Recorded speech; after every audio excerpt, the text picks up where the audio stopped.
In order. Have a roll call.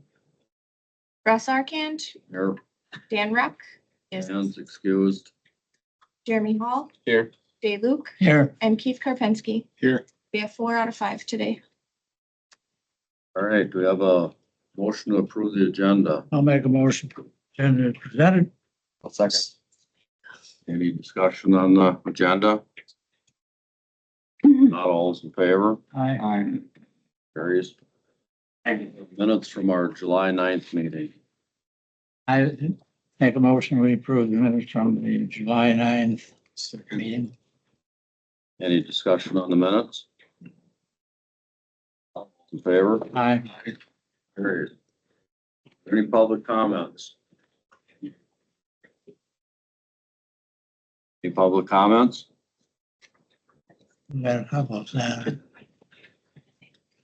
We allow 3 minutes for each person to speak. Thank you. Good morning. I'm Carolyn Saunders, a retired United Methodist clergy person from Osceola. This morning, I'd like to share a few thoughts about public libraries. I understand by looking at the agenda that indeed there is a resolution on the agenda. When I was a child, I lived in Philadelphia, the home of the first public library in America. One day, my mother said, "We're going to the library." I had no idea what that was, but I can tell you it was an experience that I will never forget. It was a large castle-like building with heavy wooden entry doors. Inside, it was refreshingly cool, eerily quiet, and full of treasures.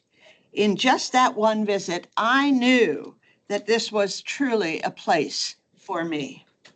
As a clergy person, I've lived in 4 communities and served 8 churches in Wisconsin. Each one had a library, each community had a library.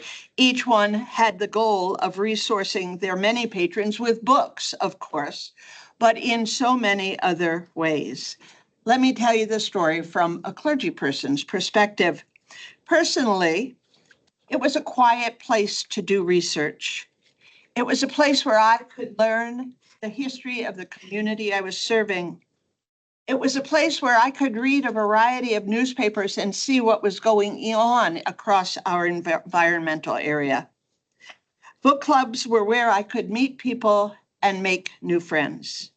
For my parishioners, libraries provided computers for those who could not afford to purchase one, internet access, copy machines for a small fee, family entertainment through movies, board games, and fun activities. And for the young kids, it was a safe place to go after school.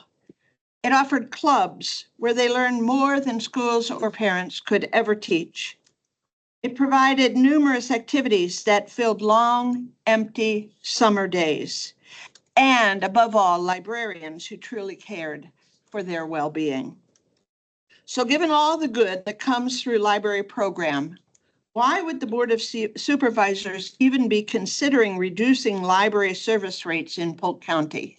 Yes, I understand that the resolution recommends maintaining the 95% level, but that is up to the full Board of Supervisors to decide.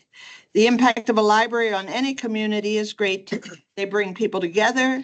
They provide educational resources and opportunities to learn from guest speakers on a variety of topics.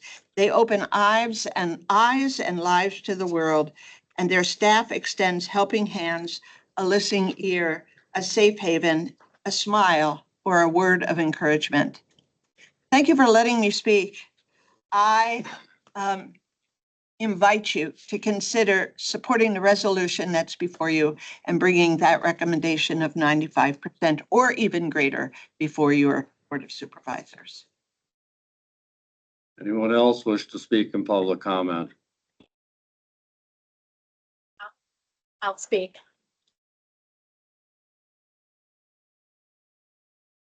I think you're supposed to give us your name and where you're from. Okay, all right.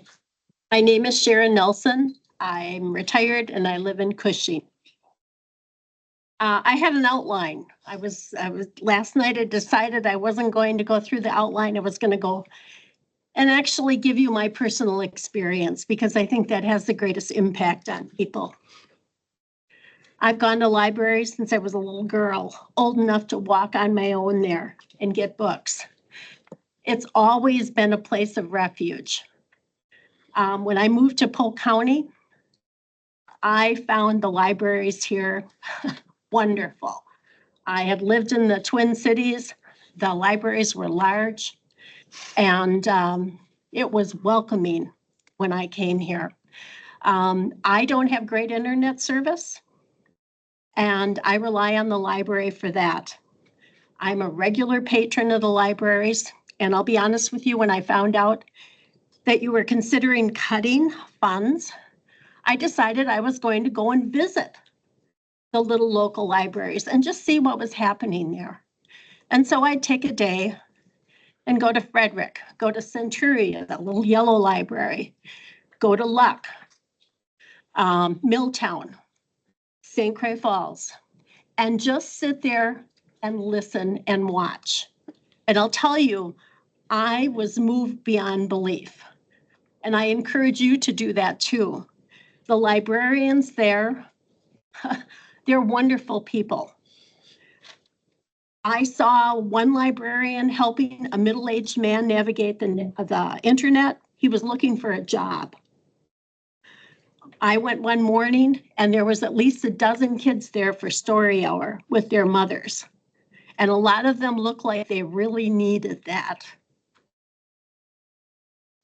When I went to the Centuria Library, the librarian there had an older woman come up and pull up, and she couldn't come in.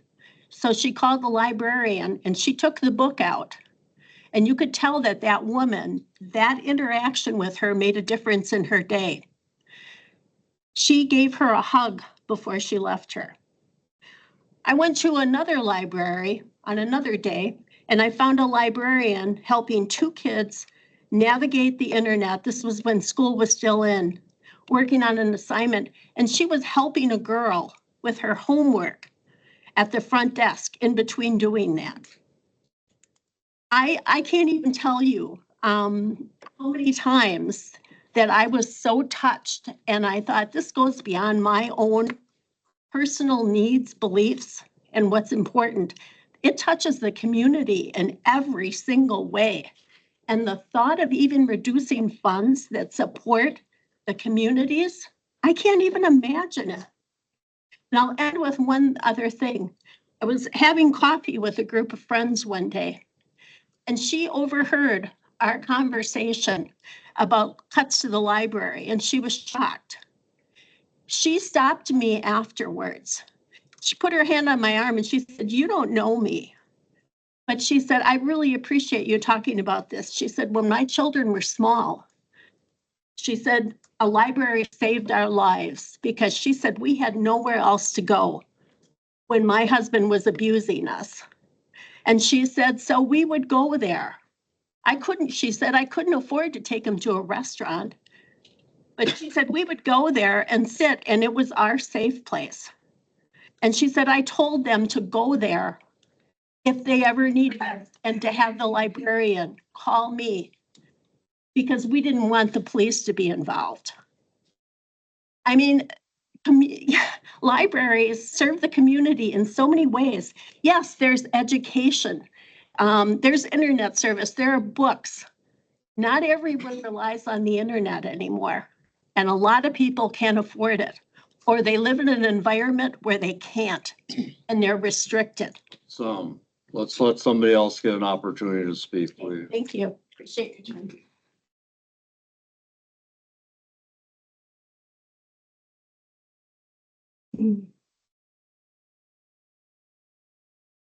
My name is Robin Pauline. I live just north of St. Croix Falls.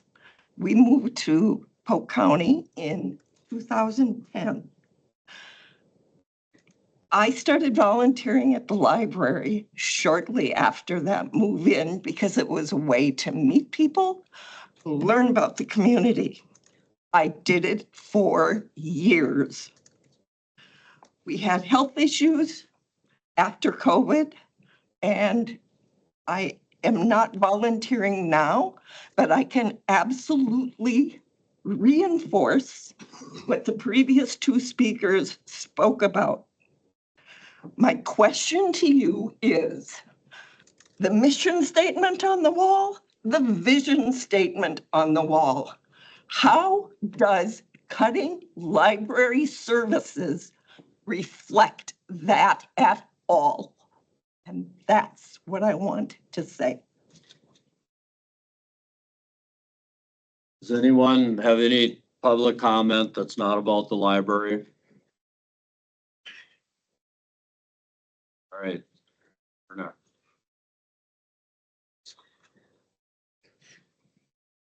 Good morning. My name is Perry Pauline. My wife and I moved here in 2010. I apologize that this is the first time that I've attended this meeting here in this room. I really think that citizens, we should be more involved with our local government. I don't have a lot of additional things to add about events that occur or the impact of the library. Since 2010, I have been attending public events, club meetings and so forth in the libraries in Luck, in Frederick, in Milltown, in St. Croix Falls, of course, many times. And I'm a member of a group that meets monthly at Osceola Library. My understanding, and if I'm wrong, I'd be happy to be told that I'm wrong. But I understand that what we're talking about is money that the legislature has approved in its wisdom for library support. And I don't know why, if the legislature has approved this money and it's not going to, and it wouldn't otherwise have any impact on the county budget, why we wouldn't take that money and use it in our libraries. We had since the time, and I didn't do a lot of research before this, but since the time that we moved here, the St. Croix Falls Library has cut its hours at least once, the hours that it's open, and it's a budget kind of thing. I remember being at a listening session with Tom Tiffany at the St. Croix Falls Library and there's a room there that's close to the door, and the library closed during the time that he was there in the early evening. And it used to be open later than that, but it couldn't be open anymore because of budget reasons. So I guess I would join the other speakers and encourage you to fund our libraries at the level that's available, approved by the legislature. So anyway, thank you for listening this morning. And this is my first meeting with supervisors. I met Mr. Hall this morning. I hope to be back. I hope to be back in this room, keeping a closer watch and a little more involvement with county supervisors. Thank you. Anyone else for public comment? Yep, behind you. Go ahead. Oh, never mind. Good morning. My name is Bridget Cleary. I'm a trustee for the Village of Luck. I am here to thank you for supporting the library for all the years that you have funded us at 95%. We are hoping that you continue to fund us at 95% and even consider 100%, because it can just pass through the Polk County Board to the rest of us. All of the things that the previous speakers have spoken about this morning really resonate with me. I have a similar history in visiting libraries since I was a little girl, with my parents, without my parents. In this country, in other countries where I've lived and studied, libraries are amazing all over the world. And I am grateful that Polk County is funding to the level it is. I know that not everybody else does.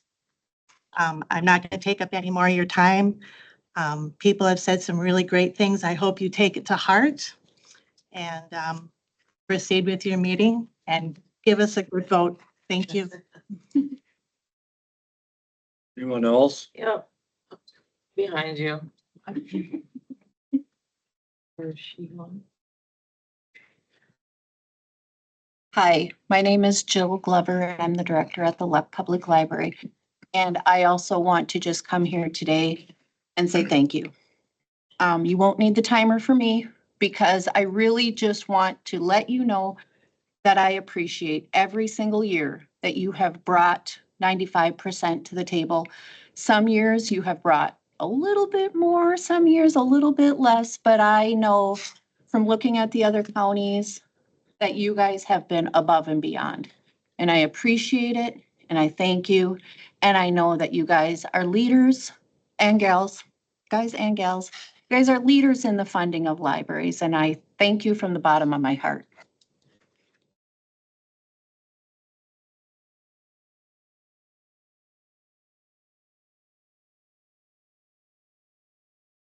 My name is Kelly Babel and I live in Osceola. And I'm just going to speak briefly on how the library benefits me, and I would approve you to keep the resolution at 95. I have the same stories from a child on with the library, but really right now, the library benefits me. It saves me a lot of money. I'm an avid reader, and if I had to buy all the books I read, well, I wouldn't be able to afford it. I also really appreciate the library for giving us a book club where we can all sit and discuss the same books we've read. So I just would encourage you to please keep it at the 95%. Thank you.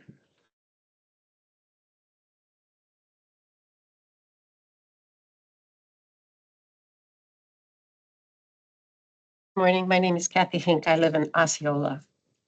I come to advocate support for libraries, and I'm pleased that Polk County feels the same way. My family and I use the library for several purposes. My husband has received several very helpful tutorials on his computer. My 4 grandchildren have used the different play areas in the Osceola Library, and they choose books to read. Plus, we have purchased over 50 books from the once-a-month book sale that the library provides. My husband and I have checked out videos for an evening of popcorn and fun movie. In addition to reading books, for all the reasons we read books, I attend the monthly book club. The discussions deepen my knowledge and understanding of the book in addition to providing social content. On a purely managerial note, it doesn't make sense to my husband and I. As we discuss this, we can't understand why they would levy money, designate it for libraries, and then not give the money to the libraries.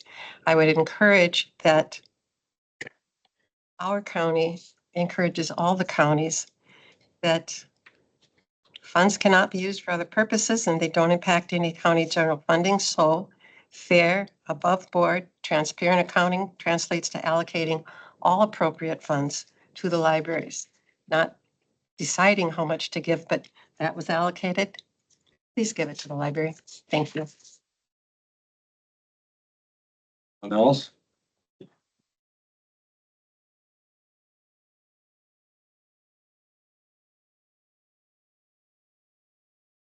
My name is Brenda Johnson. I am a resident of Frederick School District, but the town of Luck. I live right on the border. So it's always a little bit confusing, but I will second everything that everybody has said here today so far. And I had written down things and I'm thinking a lot of it is redundant.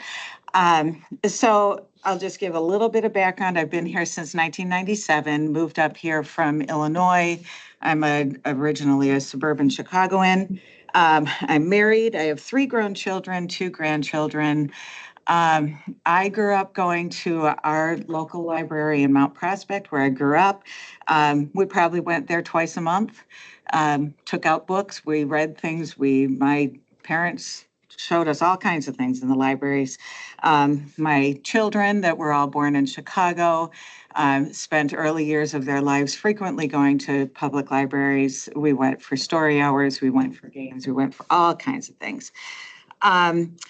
So that even though I was not an avid reader as a child, I actually thought I didn't like it. But I discovered what a value it is to have the access. And two of my children are avid readers. The third one is not, but he still absolutely values a library. So the other piece that I think is really important for me, my career is as a nurse midwife. And working with women through childbearing years, it is so critical to have access to resources like a library has. And I worked for 24 years at the hospital in Amory. I was their only staff midwife they've ever had. I frequently would encourage my patients to go to the local libraries, get materials that were related to pregnancy, childbirth, breastfeeding, child development. I would encourage them to take their children to story hours. I know because I had people come back and tell me that they developed friendships through these story hours. Kids became friends. There's so many things that the libraries have to offer. And I think those things are really, really critical to our communities for building community at a time when I think there's a lot of division in community. Anything we can do that builds community is a positive. The funding issue, I think, is huge because it does cost money to run a library. Somebody mentioned the cost of books. I put in my notes here about we don't have any bookstores anyway. And the access to older books. I'm reading a book right now that was copyrighted in 1983. And I can't go buy that at a bookstore. You can get that at a library. So we need to have access to these things. They are really critical. And I encourage you all to seriously look at this issue and maintain the funding for our libraries. Thank you. Anyone else wish to speak?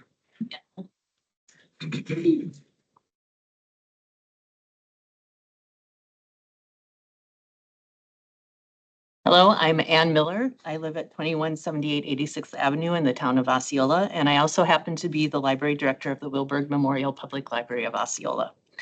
So I'd like to talk to you for a few minutes about a couple of items regarding library funding and to encourage you to fund the Polk County Libraries at 95% per resolution number 24-25.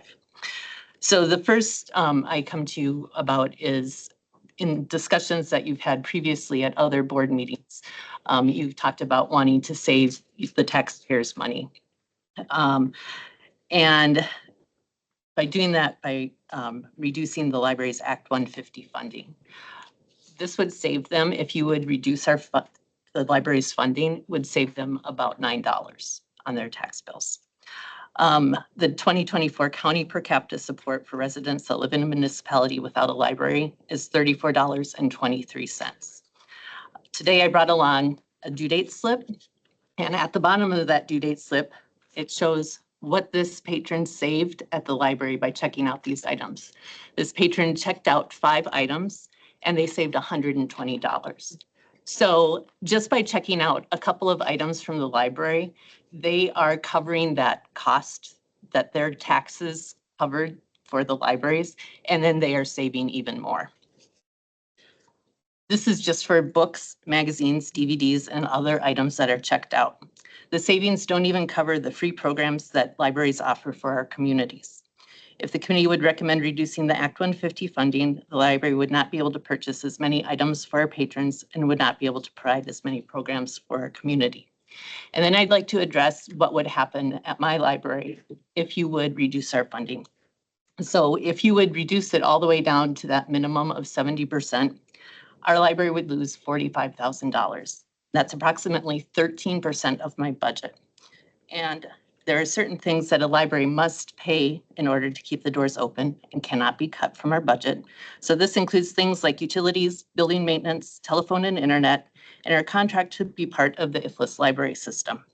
So that means cuts will need to be made to programming, purchasing materials such as books, magazines, and DVDs, and employee wages, which would mean a reduction in hours the library would be open. Now, we recently conducted a survey for our 5-year strategic plan. The comments from that survey indicate that our community would like to see the library open for more hours, not fewer. They want to see more new items purchased and available for checkout, not fewer. And they would like to see more programs and events at the library for all ages, not fewer programs. So I would like to just take a moment and ask the people in the room, if you are a library director, can you please stand or raise your hand? If you are a library patron, please stand or raise your hand. And I want to thank you all for coming today. And I want to thank you as board members for considering funding us at 95%. Thank you. Okay, we'll allow one more speaker.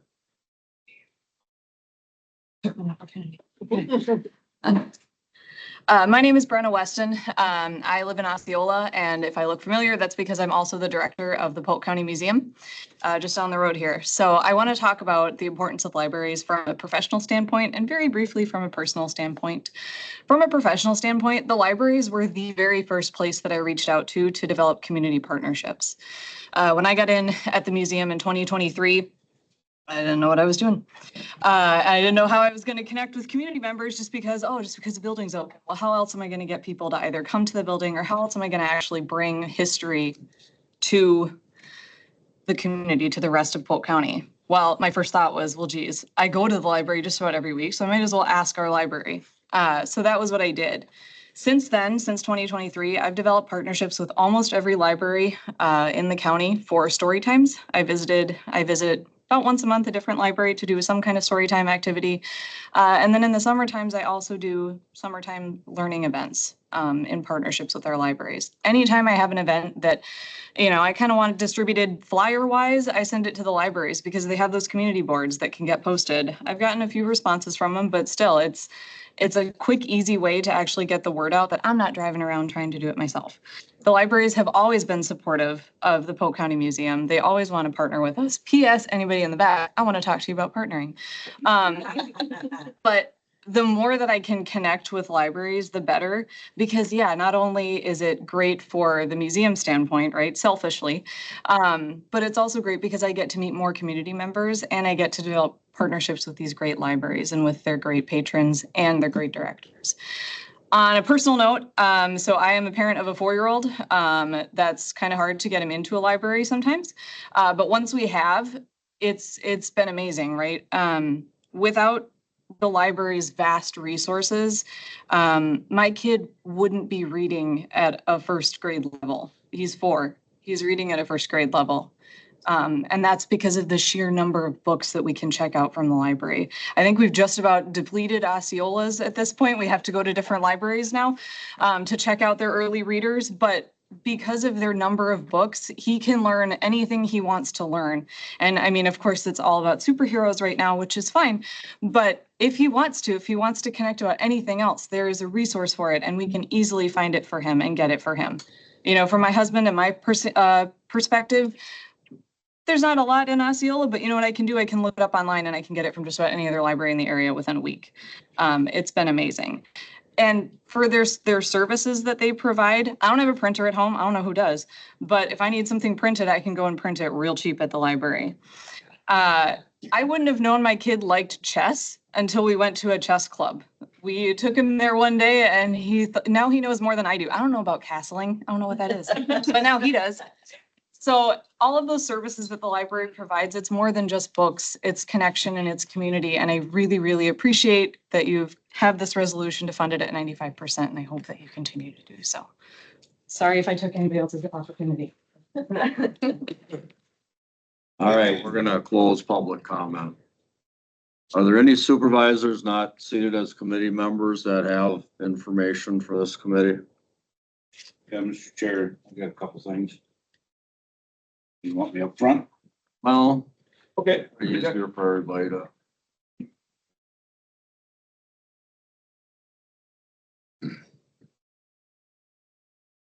I came to listen to the library funding issue, just to see, I do support funding the libraries. I guess enough's been said about the libraries.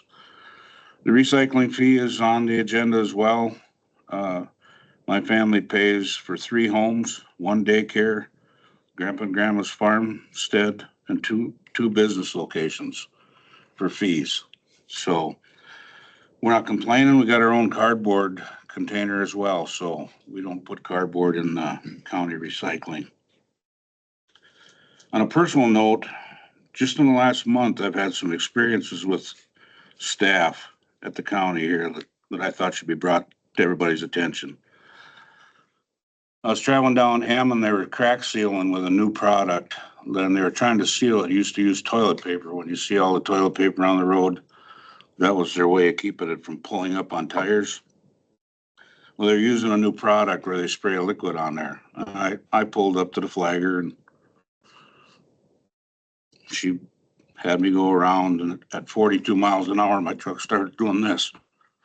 So I realized I picked up a large football size, not thick, but size, crack seal on one of my tires. So I called the highway department, and I just mostly to inform them that they needed to back that flagger off until that product could set up. And I talked to Justin Reese, and he said, well, I'll call him right away. Where are you? I'll come out and help you scrape it off. Well, I mean, I've had this instance many times in my career, and we just tell people, come on in at the shop and we'll clean it up. He offered to come where I was and clean it up. I thought that was exceptional. The other thing that happened is our family had somebody try and fraud a piece of property. And the Register of Deeds called us, sent a letter, and stopped it.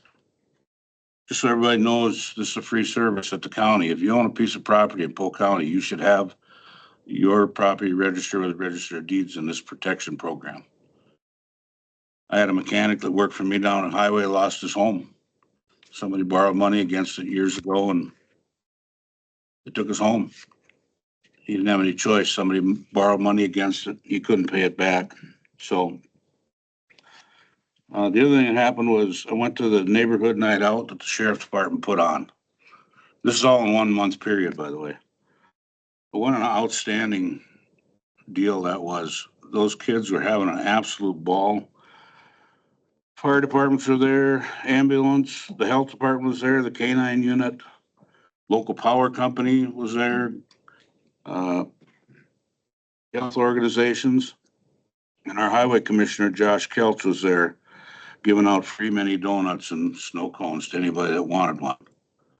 I thought, it's exceptional. While I was waiting to go to the night out, because we had our meeting that day here, I drove down to D.D. Kennedy Park. There was somebody there renting the park that day. So as I always do, I interact with people and ask them, what do you think of, what? And so I said, how was your experience with staff? It was just outstanding. They were here. They helped us. We asked them any questions. They answered them. They helped us move stuff. They were very helpful, informative, and respectful. So, I think we need to recognize staff. I know I do a little overkill and get accused of thinking more of the staff than I do my constituents, but this is just my experience. So if we have people experiencing that kind of experience in the county, I think it's a real positive thing. I wanted to share it. Okay, thank you. Any other supervisors have information? Now we'll move on to our 2024 audit presentation.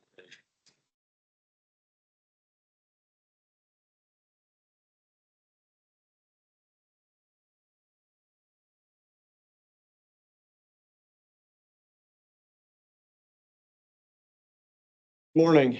Thank you for having me here this morning. My name is Jonathan Sherwood. I'm a principal with Clifton Larson Island. Been involved in the audit here for quite a few years, so hopefully I'm a familiar face for most of the committee members here.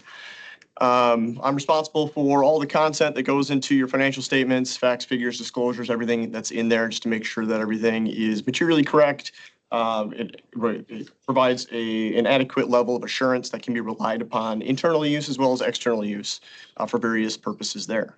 And just so everybody knows too, I know that this is a stapled version. There was a previously bound copy that was provided in mailboxes. However, when I was preparing for my remarks here this morning, I noted that there was some misstatements in there that needed to get corrected so that it would actually tie to the audited financial statements. So if you see a bound copy, just know that a replacement bound copy is in the process of being sent out here for you. So for this morning, we have to make do with the old school stapled copy. So I appreciate your understanding on that one. I'm going to try to keep my comments, fairly high level, but if at any time there's any questions for me, please stop me as I go along. I do have the full audited statements as well as the nursing home audit as well. And if there's by chance something that I don't have readily available at my fingertips, I'm happy to get back to you at a later time, or I can rely on hopefully Sherry back there has got her financial edge open and we can respond back to you fairly quickly here. But for the purposes of my comments here this morning, I am going to rely on the executive audit summary here. It's a whopping 9 pages versus about the 90-page audit report. So we don't have to hopefully don't have to flip back and forth through too many different pages. So just to begin here overall, just to get some things out of the way, I'd just like to thank all of the county staff that I interact with. They're very responsive to audit requests, which I can assure you in my, going on 18 years of experience in this position, that is not the norm. A lot of times outside auditors are seen as an annoyance, or why are you even asking me these questions? The required audit questions that we have to, in order to get answers, in order to financially report things. So just overall, the county staff is very receptive and respectful of myself as well as all of my staff. And they get back to us promptly in any request that we have. So thank you to admin team and all the various department heads that we have to interact with when it comes to a lot of the federal and state grant documentation we need to track down. So throughout our audit procedures, on page 1 here, just the audit report summary.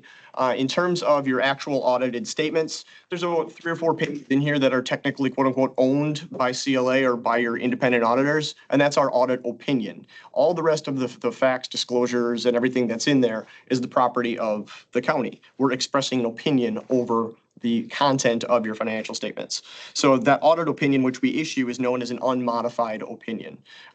Said another way, it's a clean opinion. So that means that, again, anybody from an outside organization or internally could reliably rely on those the information that's contained in there for decision-making purposes. So it's the highest level of assurance from an outside agency. That's what we strive to issue over any financial statements. So happy to report we're able to on that aspect. Also through the course of our audit work, we take a look at the internal control structure of the entire county. We evaluate those internal controls, and then if there's anything that raises to a level significant enough that's required by the standards, I bring them up to governance just to let you know kind of what's going on, what are we noticing, and that kind of thing.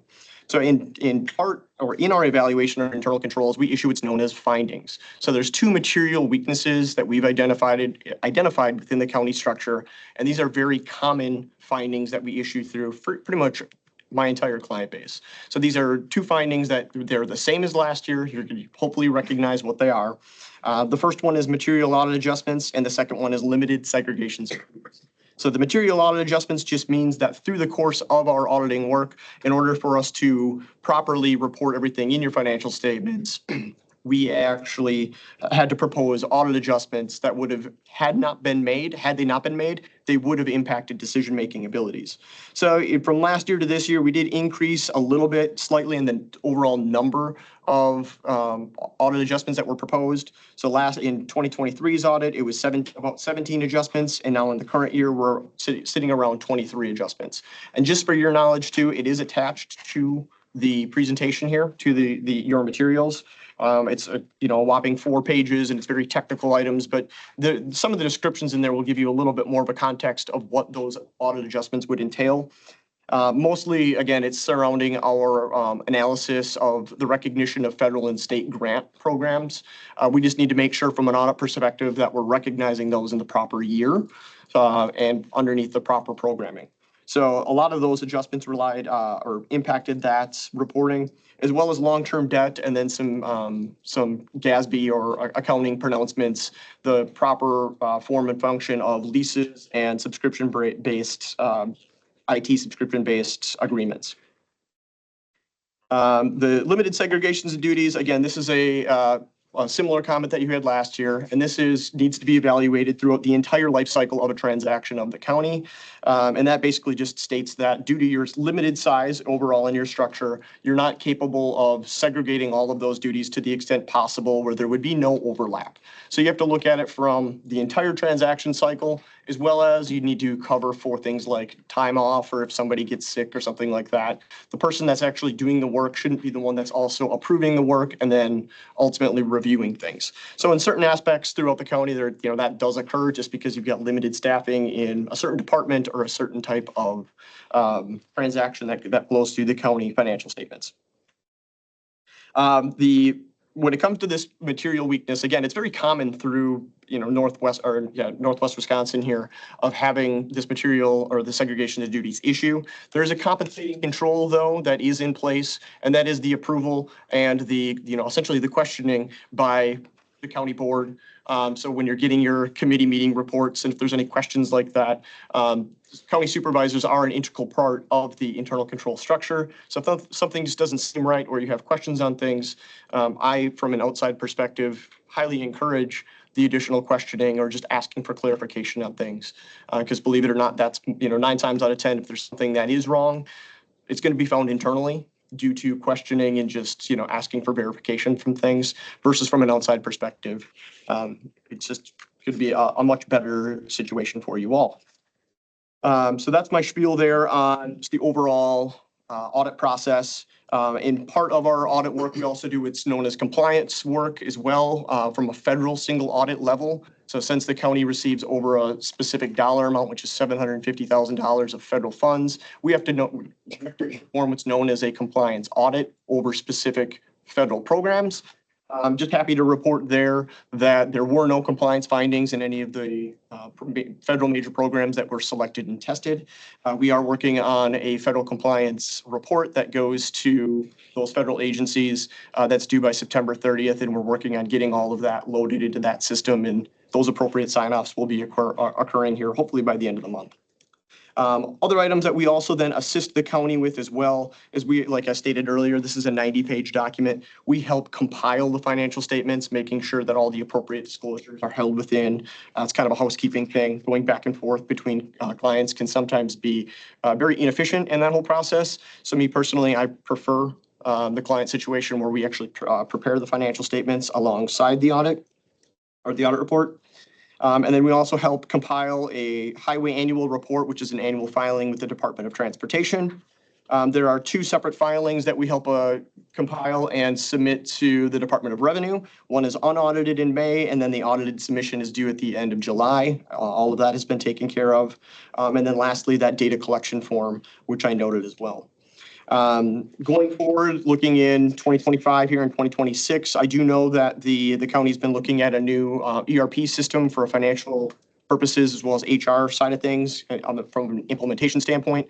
CLA does have those services, and I'm very involved in those conversations with your admin team just to make sure that the direction, the path that you're potentially going down. From my perspective, I see a lot of these systems, throughout the area. Are you going down up the path that you maybe don't want to go down, or something else to consider? So I'm also assisting from that aspect as well. And then obviously I'm available for questions or any other concerns that pop up throughout the year that address different things from GASB standards implementation and any other concerns that might pop up from a financial standpoint. Jumping over to some more of the financial statement notations here on page number 2 of my handout here for you. Again, I'm not going to try to just throw a bunch of facts and numbers at you, but I'm going to try my best to offer some context of what they might mean for us. So on page 2 here, the first item that I can discuss is your general fund, or this is the general operating fund of the county. We prepare a 4-year analysis, so that way we can see from a trend analysis what's changing, what's maybe sticking out of that doesn't look normal, or maybe needs to be commented on further for you. Again, for the non-financially minded people in the room that maybe need some refresher of your basic accounting courses, up on the top section here, this is your balance sheet summary. So this is just a snapshot in time. These are the balances that were in the accounts as of 12/31 end of year. So throughout the year, those balances will fluctuate, but at the end of the year, this is what's remaining, or that's what's there to be reported. In your balance sheet side of things, there isn't really anything that says, hey, this balance at the end of the year really varies significantly from one year to the next. So there really isn't anything for me to say, okay, this is going to be a major concern or something to pay attention to. So in that terms, from my perspective, from an analysis perspective, that's a good thing to look at. It's kind of status quo. There isn't anything, a wild swing one way or the other. So in terms of things that I will give you a little bit more context there's 3 shaded lines that's on this page. And that has to do with within your fund balance section, your total expenditures, and then ultimately what we calculate is a percentage of unassigned fund balance, and that's your reserves of the county. So just real quickly on fund balance, again, those are your reserves. That's also known as equity for some folks, but in governmental accounting, we refer to it as fund balance. That can take the form of a number of different categories here, and you are reporting basically every category that GASB allows us to use. Number 1 is non-spendable items. So those are reserves that we cannot spend by definition before something else happens, or we've maybe already committed those dollars or spent those dollars on the, previously. So those items are delinquent taxes. We can't actually spend those dollars until the taxes obviously get collected. Non-spendable for prepaids, meaning you've already spent it once, so it's a prepaid expenditure, and that will be reduced in a future period. Then we transition into knowing what is restricted fund balance, and that's a restricted reserve that's restricted by an outside entity, in this case, state or federal agencies, for grant purposes. Those grant proceeds or grant programs can only be set aside for those specific purposes. And then the next category we have is a committed fund balance. So the committed fund balance is actually something that the county board or the board of governance needs to make official action on in order to set aside those specific purposes, as well as maybe funding sources or exact dollar amounts that's there. So the committed fund balance that we have set aside here at Polk County, we have parks, law enforcement, there's a balance that's set aside for the treasurer, and then there's a balance that's set aside for IT use. And again, typically these committed dollars are usually for capital items, usually not for any operating or ongoing operations. It's usually capital replacement, maintenance type items. If you want more context on this, I'll direct your attention to page number 55 of your giant audit manual, and you can see the exact breakdown of all those balances available for you. Then we come to what's known as the assigned fund balance. Very similar to a committed fund balance, but then that assignment is basically up to the discretion of finance department or admin staff, so county staff versus the board of governance. So they're set aside for these specific purposes, but it's a little bit more liquid, it's a little bit more fluid, and maybe if you want to move it from one year to another, from one bucket to another, you can then the county staff can make that determination as opposed to a necessary county board action. So after all of those items are taken into account, now you've got boiled down to what's known as unassigned fund balance, or the true reserves of the county general operating fund. From an outside perspective, we always take a look at, okay, well, looking at total expenditures, what does it take to actually operate the general fund or the general government? And we compare that to what you have set aside in unassigned fund balance. Said another way, if you didn't take another nickel of property taxes or state aid in any sort of fund, how far could you actually fund general government operations just living off of your savings account, so to speak? And you've got just over $31 million in unassigned fund balance, as opposed to about $35 million in total expenditures, or you have about 86.9% of your general fund operations set aside in unassigned fund balance. Your county board policy has recently changed. At the time of these statements, the minimum fund balance policy there should say 40%. It has now been updated to 50% set asides. So you should be able to meet unexpected operating expenditures to the tune of about 50% in your unassigned fund balance. So that could be used for budget shortfalls, unforeseen capital expenditures, or it then also gives you the ability to strategically under levy or underfund capital projects in order to kind of self-fund them, so to speak. So a fund balance that is at 86.9%, that will help you for sure completely avoid any need to short-term borrow to meet any capital items. But again, it would give you the leverage of self-funding for capital items, as well as then if you would need to go out and borrow any funds to long-term borrow, it would give you more favorable borrowing rates in the bond markets. I usually hammer the home and repeat myself a couple of different times and very say that it's for normally, or it's best budgeting practice for capital items, because as you know, any operating budget, a recurring expenditure being funded out of a savings account can only get you so far. So if you're going to fund an operating activity out of fund balance, it should be seen as a very short time, 1 or 2 year thing before you find an alternative funding source. Otherwise, you're going to basically start creating deficits within your funding structure. Another side comment I can make for you in terms of total expenditures of just over $35 million. That is your actual expenditures, obviously. Compared that to what was budgeted for, what was expected for the year, your adopted budget was just over $33.7 million as opposed to actual expenditures of $35.7 million. So it's just over, with rounding, it's just over $1.5 million being quote unquote over budget. So in terms of what your overall expenditures are, you're within 4% of what your total budget is. I would consider that a very prudent budget. 4% on a $35 million budget, or, $1.5 million over on a $35.5 million budget is very prudent budgeting. Controlling expenditures is, to a reasonable extent is what I would consider that. Believe it or not, it's kind of hard for some people to hear $1.5 million over budget, and it seems like a big number, and it definitely is. However, if you look at a $35 million or $33 million budget, $1.5 million is fairly acceptable from an outside agency perspective. Questions on your general fund? I'll roll through a couple of other funds for you here, hopefully a little bit quicker to give you some context. Item number 2 on your page 2 is known as special revenue funds. So these are separately tracked funds, separately tracked activities, and they qualify as a special revenue fund because all of these activities are funded by a restricted source. So any money that's going in here to support these activities is set aside and must be used for these specific activities. There's a couple of blank lines up here, and those are not typos. You've got children's and families, health services funds. By county ordinance, any reserves in those funds get closed out to the general fund. So it basically has a zero fund balance or a zero carryover from one year to the next. Any current year activity is funded by that current year levy that's set aside there.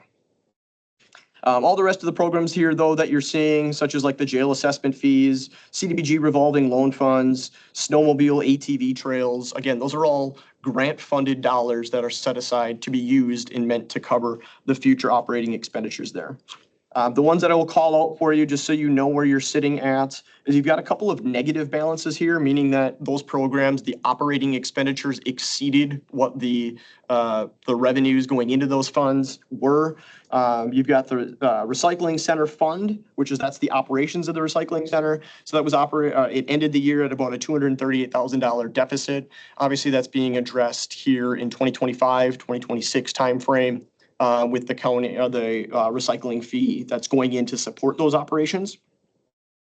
The other one that's the major dollar that's out there is the dams fund, which is for the operation, construction, rehab of, and essentially the one that's causing this major deficit here of $1.8 million at the end of the year is the Clam Falls Dam.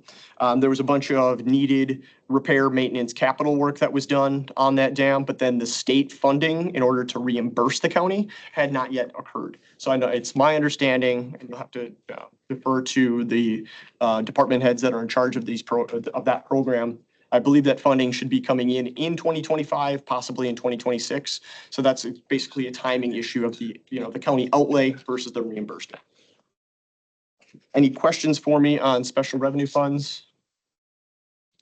I can direct your attention then to page 3 And then we're talking into a couple of other different types of governmental activities, like your debt service fund. So the debt service fund is, by governmental accounting standards, all it is meant for is to track the required principal and interest payments on an annual basis. So these are the reserves at the end of the year, what will be used to meet future principal and interest requirements. In 2024, the county paid just over $2.06 million in principal, and interest expense was just over $202,000 just for the year. That's just kind of just a stat people like to hear. And I'll have a couple more comments for you on long-term debt here on the following page. Your capital projects funds, these are funds that are meant for just, again, major capital projects. You report, I believe, 2, possibly 3 separate capital projects funds, if my memory is serving me correctly off the top of my head here. The major one being the recycling center upgrade, renovation, what have you. The reason that you've got $837,000 here that you're showing on your sheet here, about $818,000 is left to be incurred and used for the continued upgrade project at the recycling center. There's about $49,000 in a separate capital projects fund for parks and recreation trails and that kind of thing. If at the end of a project is completely, done, finished, there isn't anything left, typically any reserves at that point could be reallocated, depending on where the funding came, if it was done through like a borrowing or something like that. So if it's restricted for that specific project, normally then those reserves would go against to pay down that corresponding debt. Item number 5 here for you real quickly. You report what's known as one enterprise fund or one business type activity. The differentiation there is it's full accrual. So again, for the accounting people in the room, if you look at this balance sheet versus the one that I was referring back to on page 1, you're going to see more familiar things that are in this, such as capital assets, long-term debt. Those types of items are fully included in these balances, whereas on the governmental activities, they're stripped out. That's just the way that governmental accounting works. Spare you the gory details there. So within here, you report one enterprise fund at this point, which is Golden Age Manor. Again, the balance sheet snapshot in time.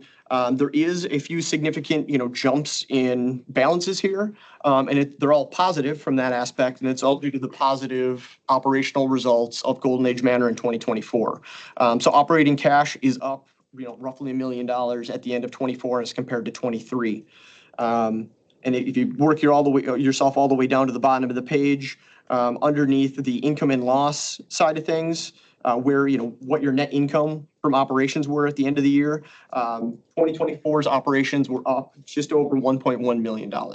So very positive results for Golden Age Manor in 2024, very strongly due to occupancy rates being increased from 2023. Occupancy at Golden Age Manor was up roughly 10% as compared to 2023. So operational costs remained fairly flat, because a lot of those are fixed costs that can't, be, even with the increase in occupancy, obviously your operating expenses didn't increase by that same rate. So that's what's really the main driver of why Golden Age Manor had such positive results. The only other thing that I'll want to note for just your general knowledge in Golden Age Manor is that the DHS at State of Wisconsin, Department of Health Services, they actually included a lot more additional stringent audit requirements and compliance requirements at all skilled nursing facilities throughout the entire state, which included municipally owned or government owned nursing homes.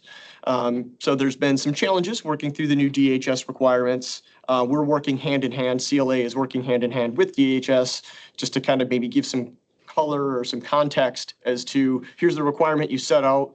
Did you really mean to ask for this? Because this is what it's going to mean for the whole county, for county-wide financial statements.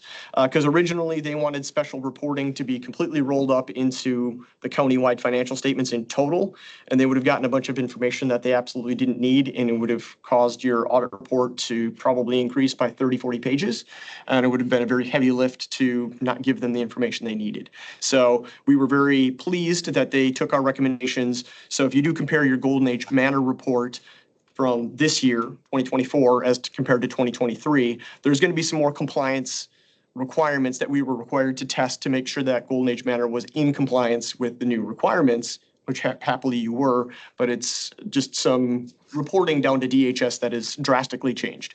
So again, I want to thank the nursing home staff down there dealing with all of these additional statistical information that we need to go and look into this year, which was brand new.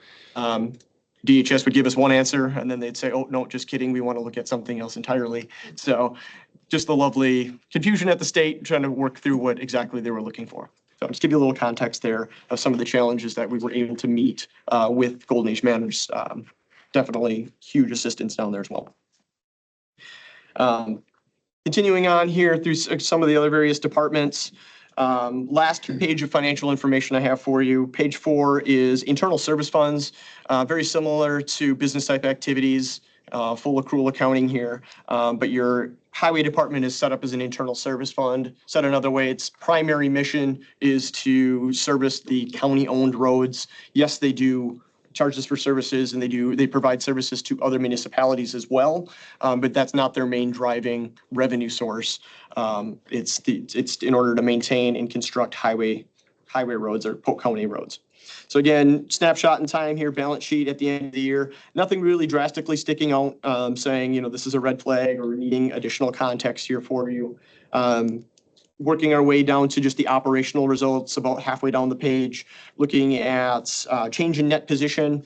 Change in net position had increased by about $505,000. I would consider that fairly, essentially breaking even, being on the positive side of operating results there for your highway department. So it's operating very efficiently there for 2024 as well. Another type of internal services fund that you have here is the self-funded health insurance.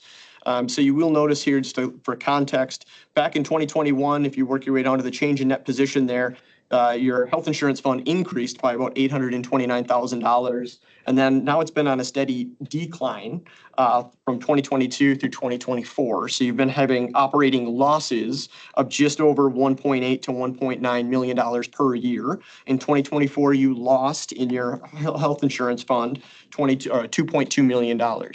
Said another way, the premiums that the health insurance fund have been charging have not been keeping up with the actual claims incurred.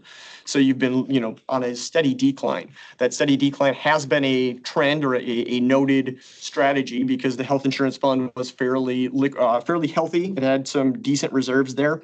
And now you've worked your way down to what I would consider more of a reasonable level here. At the end of 2024, you ended with reserves of just over $2 million.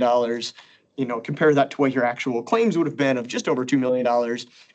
If this trend continues in 2025, your health insurance fund will be negative. You would have to do some more drastic measurements of either increasing premiums or decreasing claims. One of the two is going to have to occur here in order to financially stabilize the health insurance fund. So again, it's been a known trend to decrease. In 2024, we're kind of to the tipping point.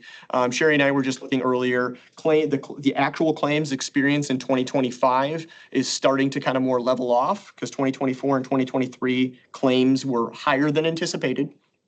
So 2025 claims should level off here. And then obviously there'll be some additional action needed in order to either increase premiums or take another look at possible other funding sources if it possibly needs to be supported by county levy or something like that in order to, stabilize and, make sure that your health insurance fund isn't going to go bankrupt. So I know that has been in discussion as to increasing premiums or something like that, or those conversations have been occurring. So just looking at this, again, I don't want to, push any red buttons that, something drastic needs to be happened, but I just want to give you guys context as why we're losing $2 million a year in our health insurance fund. It was kind of a planned decrease of those reserves in order to keep costs low, premiums low that are charged to employees.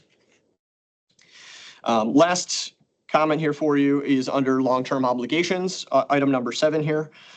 These are the total long-term obligations that are outstanding as of the end of the year.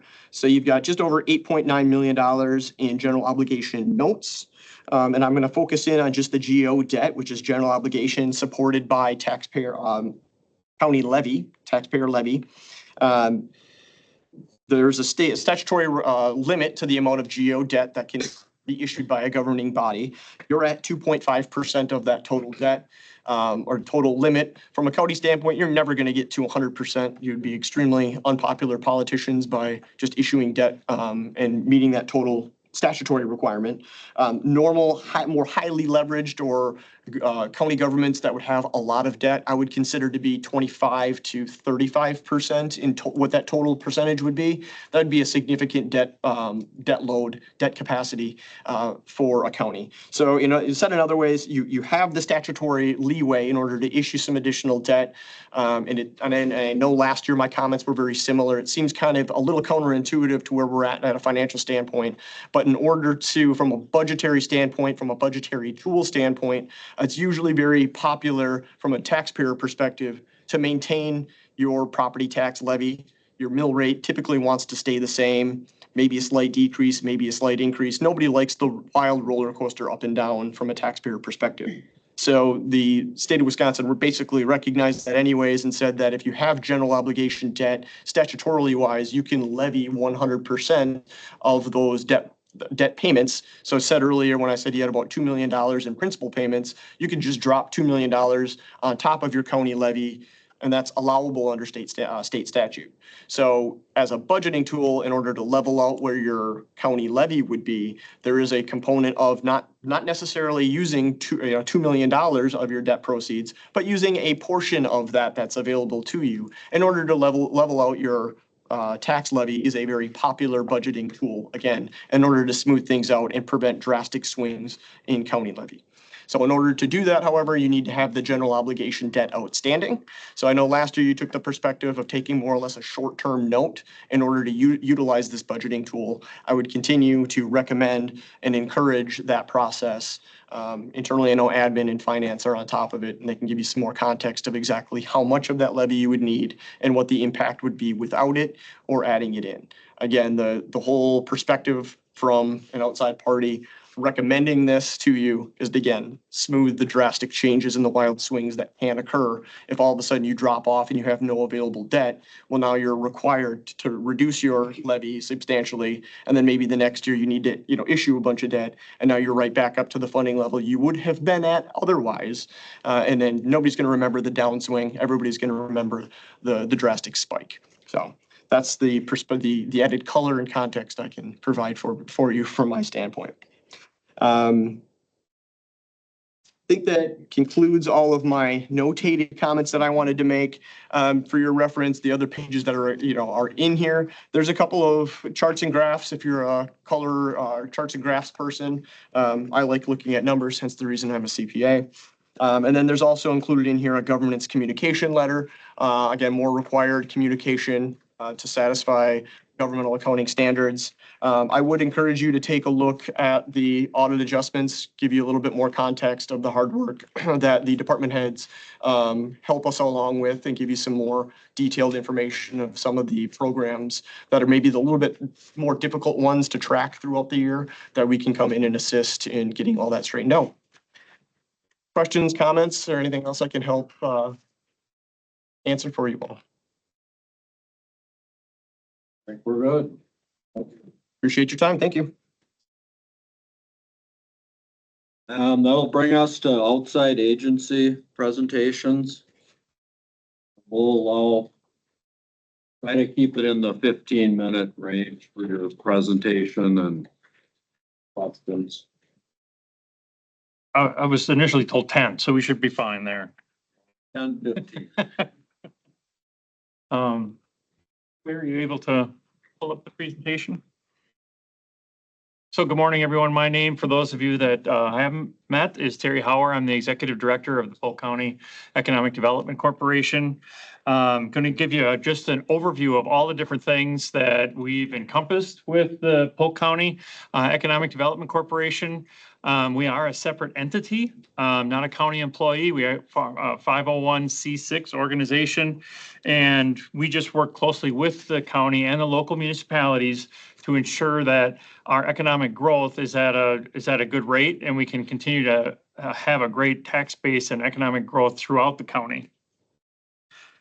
So we're the, Claire, is this the advancement tool or just, okay. All right.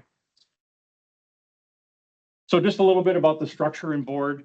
You can see right now we have 12 different members on the board. We really try and have a board that is diversified, not only from what people are involved in professionally throughout the county, but geographically throughout the county. So we make sure that our board is representative of all the different industries that are represented within Polk County, which is quite diverse.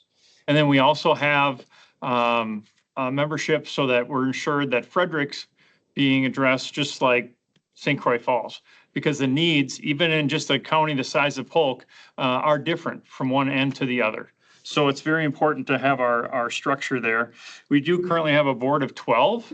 We have the capability of a max of 15.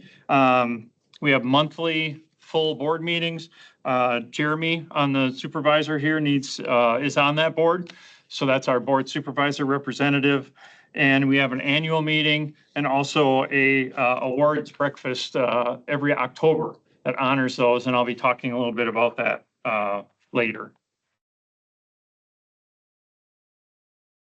So a little bit about the engagement throughout 24 and 25 as we look ahead to the 26 budgeting process. Economic development used to be just about the industrial parks and getting more businesses in. And although that's still a main goal of ours is to try and attract new business into the county, it's really become more about quality of life and the things that are available to be able to draw the workforce in so that it looks attractive to employers.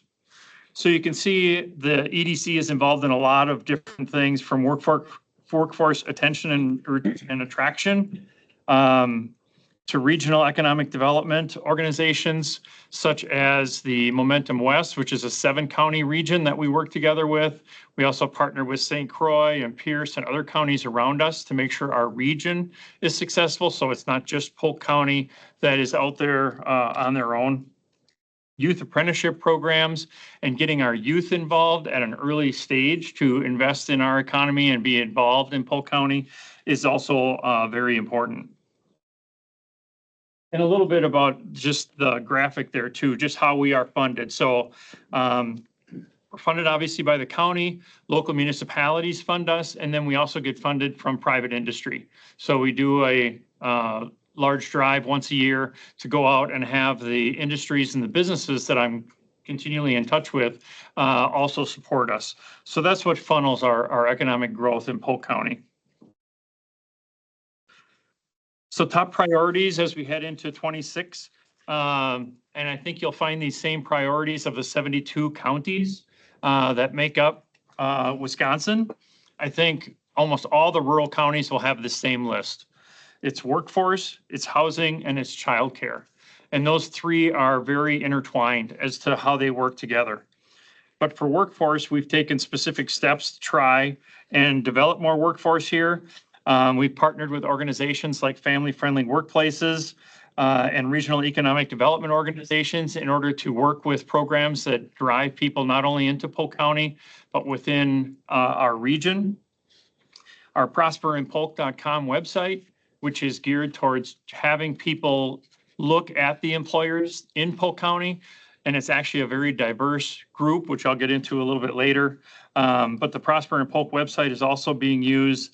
And then we do grants and events that are supporting retention and growth through job fairs, employment visits, or employer visits, social media exposure, and education opportunities are also available through the Polk County EDC.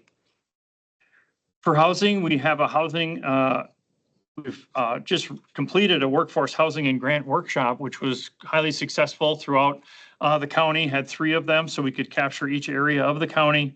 There is a current resolution in place where there is money available for housing development, $70,000 per municipality, $200,000 available from the county itself.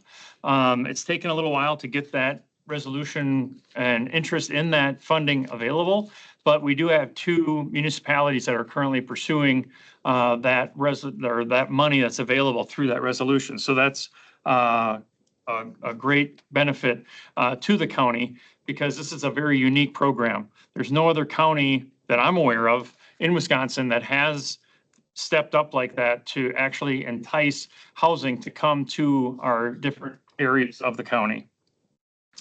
And then childcare, of course, is very important too. Employer engagement through partnerships and collaboration, grants and funding. Those are all things that we're continually working with to try and drive more childcare into our area, not only from a new business standpoint, which I'll be talking about in a little bit, but also just the funding and how we can make it more affordable. And I know that's a large state issue now too.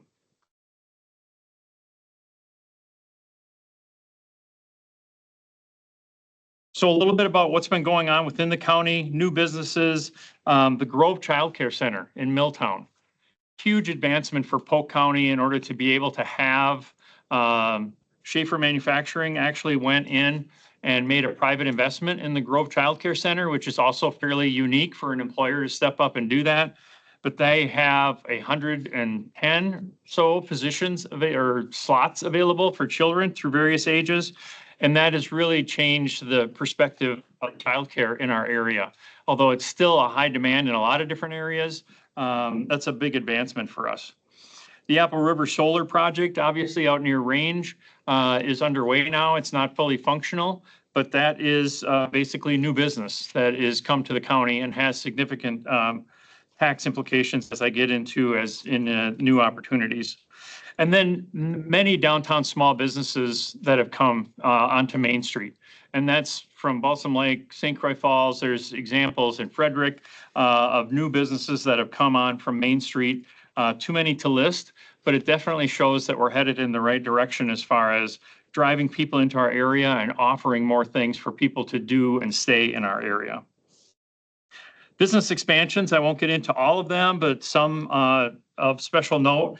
Plastique in Frederick is underway right now with a 20,000 square foot expansion.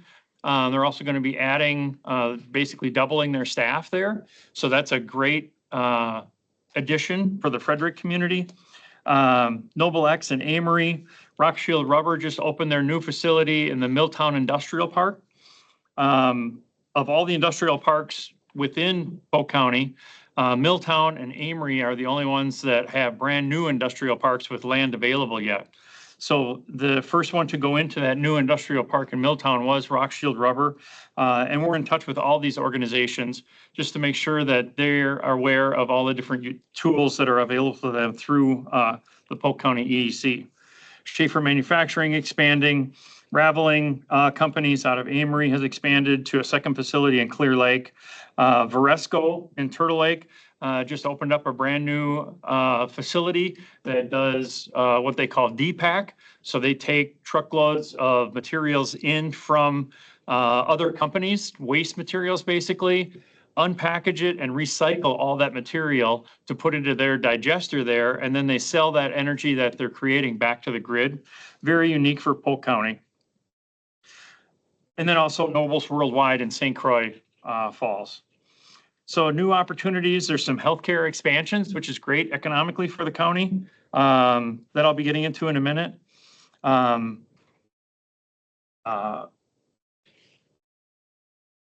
and apartment developments. I have some examples of that coming up too. And of course, the large solar complex, which over a 25-year period has a $10 million tax impact for our area. So just a little bit about the healthcare facilities that are expanding, because this is great economically for our area. The St. Croix Health Facility is no secret that they've purchased some land next to Menards.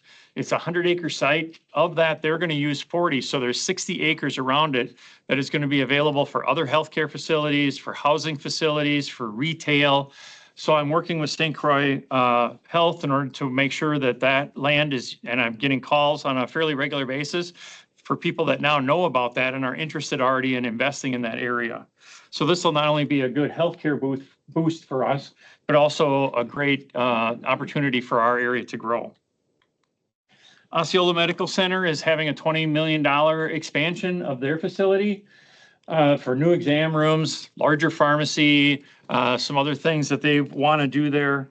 The great thing for Polk County and its employers and its employees is that we have three really quality, which is unusual, three quality healthcare providers right within our small rural community. St. Croix Health, Amory Hospitals and Clinics, and also the Osceola Clinic. So the fact that they're expanding is great news.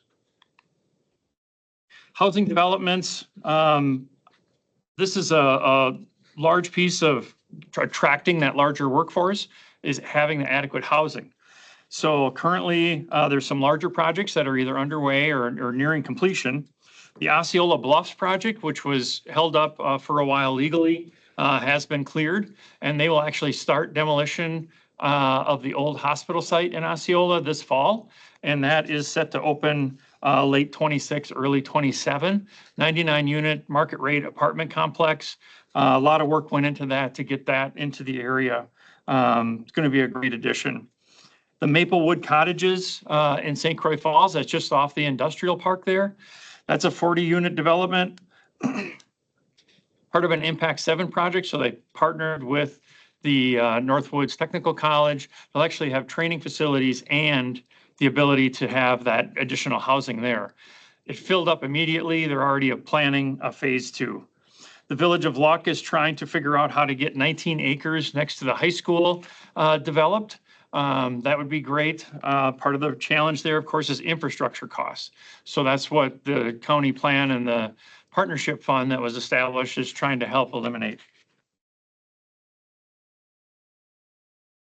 Amory also has a large housing development going on called Sundance Place. This is going to be a 42 housing unit with 26 townhomes, 16 detached. It starts in 2026. They'll do 10 units a year. So that is great housing that's also needed in the Amory area. So some great updates, both in areas that were really in all 3 areas that we're involved in: the housing, the workforce, and the childcare. One of the annual events that we do, it'll be coming up in October of this year, is our awards banquet, and just want to recognize those that won last year. Nobles Worldwide, Precision Stainless, St. Croix Pickleball and Rec Center, and then Cushing Co-op. Again, trying to recognize those and bring attention to those industries within our area that make this area so diverse. So a little bit about deliverables that we try and do that make an economic impact. One of which is our economics dashboard that comes out biannually. That goes out to all our employers in the area, goes out to our government elected officials, both here and in the municipalities. And it's really just a statistic analysis, just a 2-page summary of current statistics, economic statistics in our area so that decisions can be made.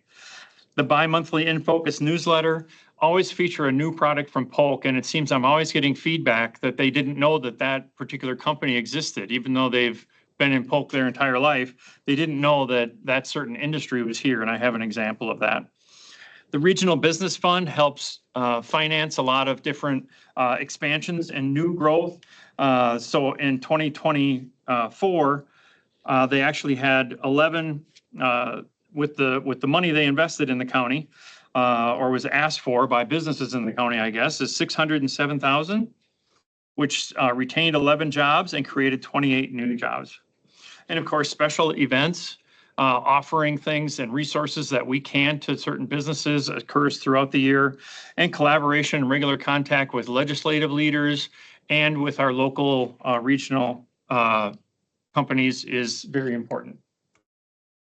So a little bit on this is just visuals of what the dashboard looks like. That's our twice a year report just on what the economy is doing locally. So the local leaders and political leaders can make decisions. And then the In Focus, which comes out every other month and really just highlights the different businesses and then different opportunities that are available and programs that are available economically throughout Polk County. A little bit on our Prosper and Polk website. This is obviously to drive people into our area. And I know tourism has done a great job doing that as well. And you're going to hear from Brad on that.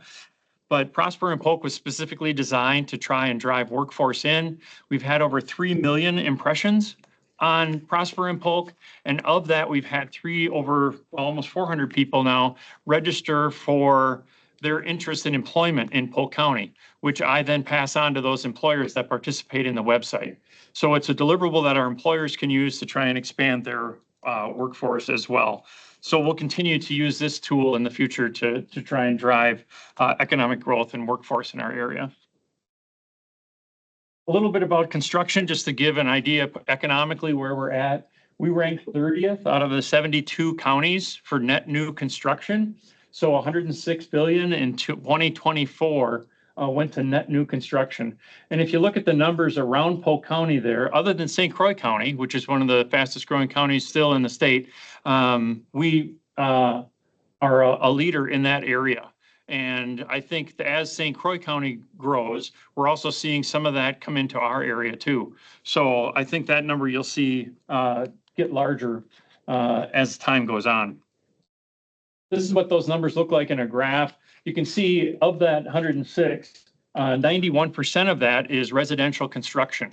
So that's good news. We are starting to make impact in that we'll have housing for that workforce to come in and impact our economy.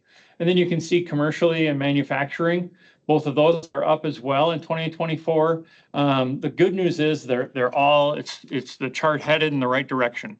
We don't have a chart that's going backwards, the wrong direction. So that's all great news for Polk County.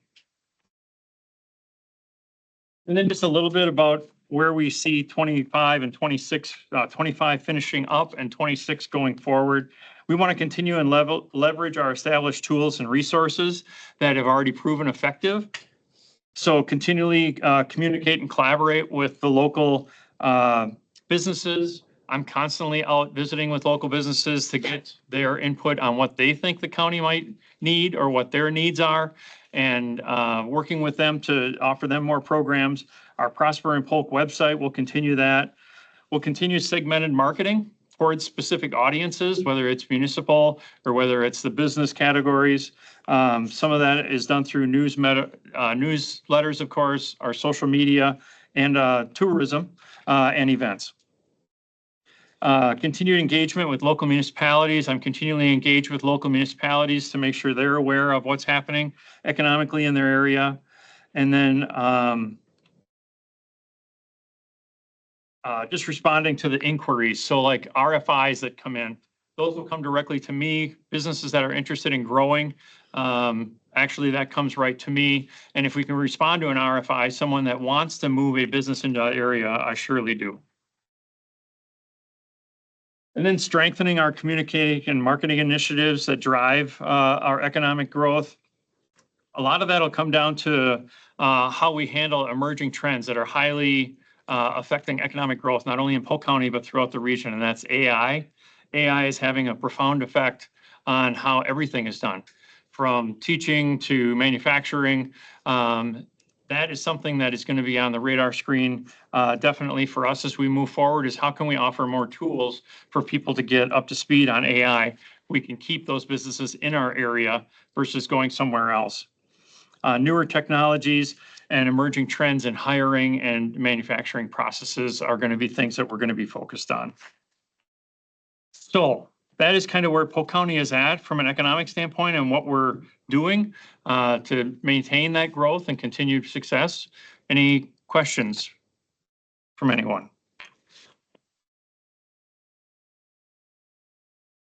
I think we're good. Okay. Thank you. Thank you much. We'll have Polk County Tourism Council next.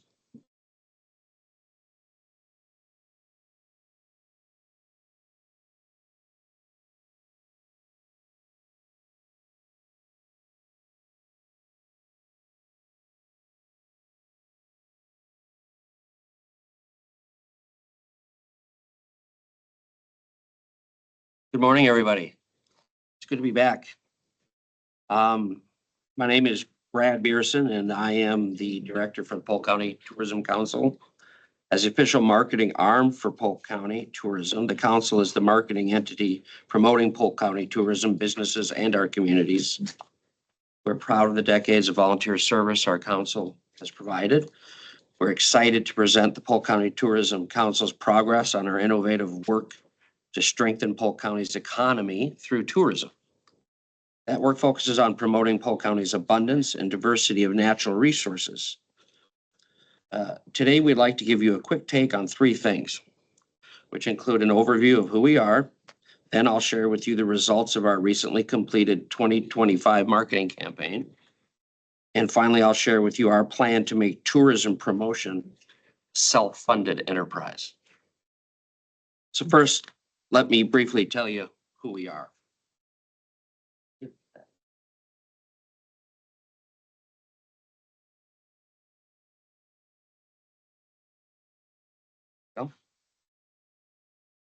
Our board of directors are made up of the following people. Earl Duckett from the town of Farmington is our president and treasurer, and he's joined me today. Roxanne White is from Frederick, and she's our secretary. Tony Johnson, who you all know, is from the town of Osceola, and he's also a county supervisor. Lisa Dorr is from the town of Laketon, and she represents the equestrian industry. Josh Hanson from the town of St. Croix Falls, Big Rock Creek. Most people know him from. Doug Johnson, he's from Amory, and he represents the snowmobile and ATV industry for us in tourism. And Greg Marston, who is from the town of Luck, he's a supervisor there, and he's also represents the media industry, which is very important to tourism. Our Polk County Tourism Council board members contribute hundreds of hours a year, all volunteer. Some of them have been with us for many years and a few for less time.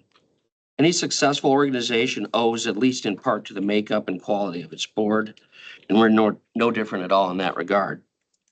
At the Polk County Tourism Council, we commit time and attention to board development, ensuring we have the right women and men for the task at hand.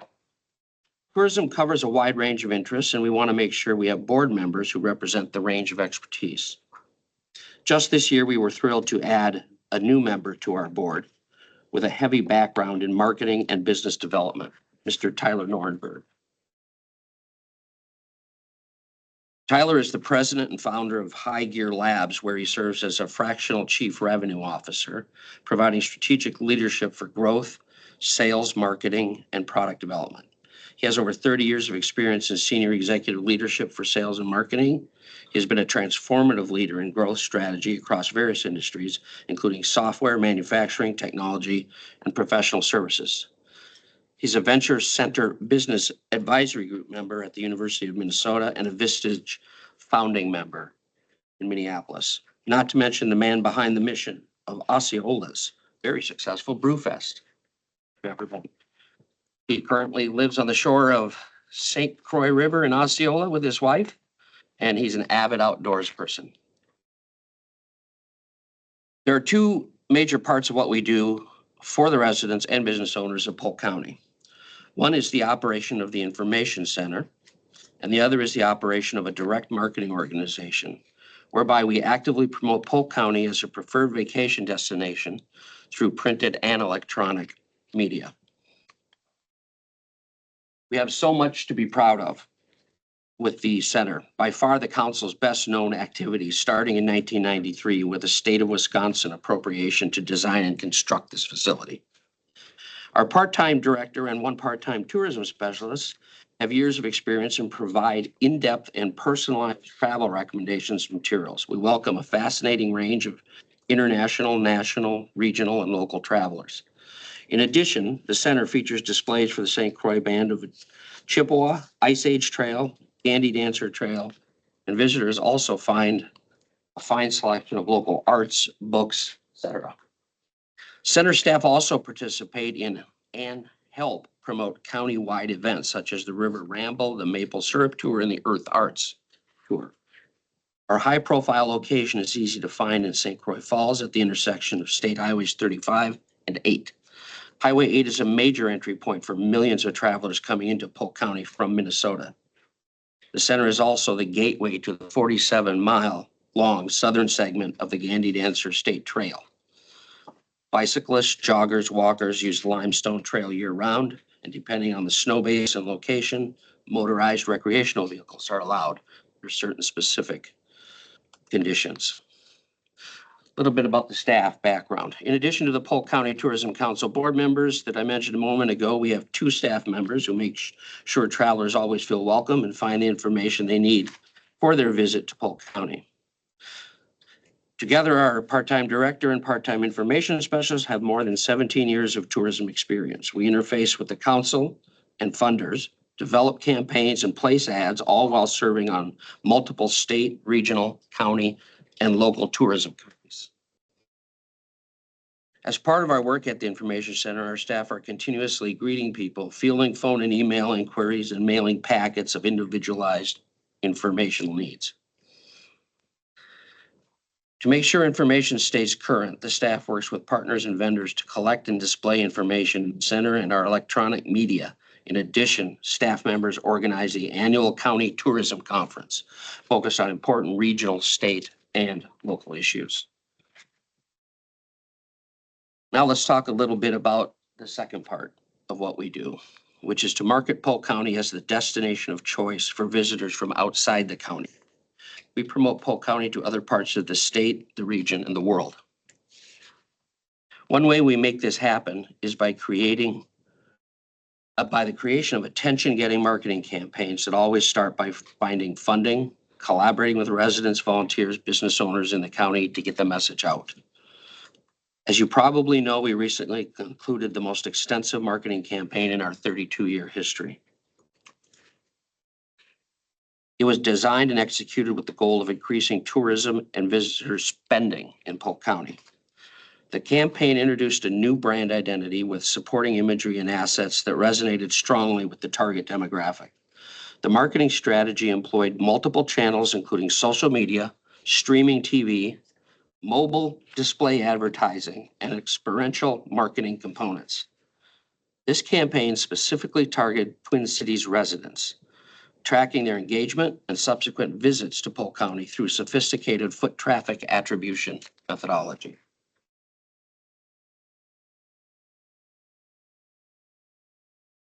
The campaign's primary objective was to drive actual visits to Polk County. The visitor expenditure analysis shows this goal was successfully achieved with 1,146 verified foot traffic conversions.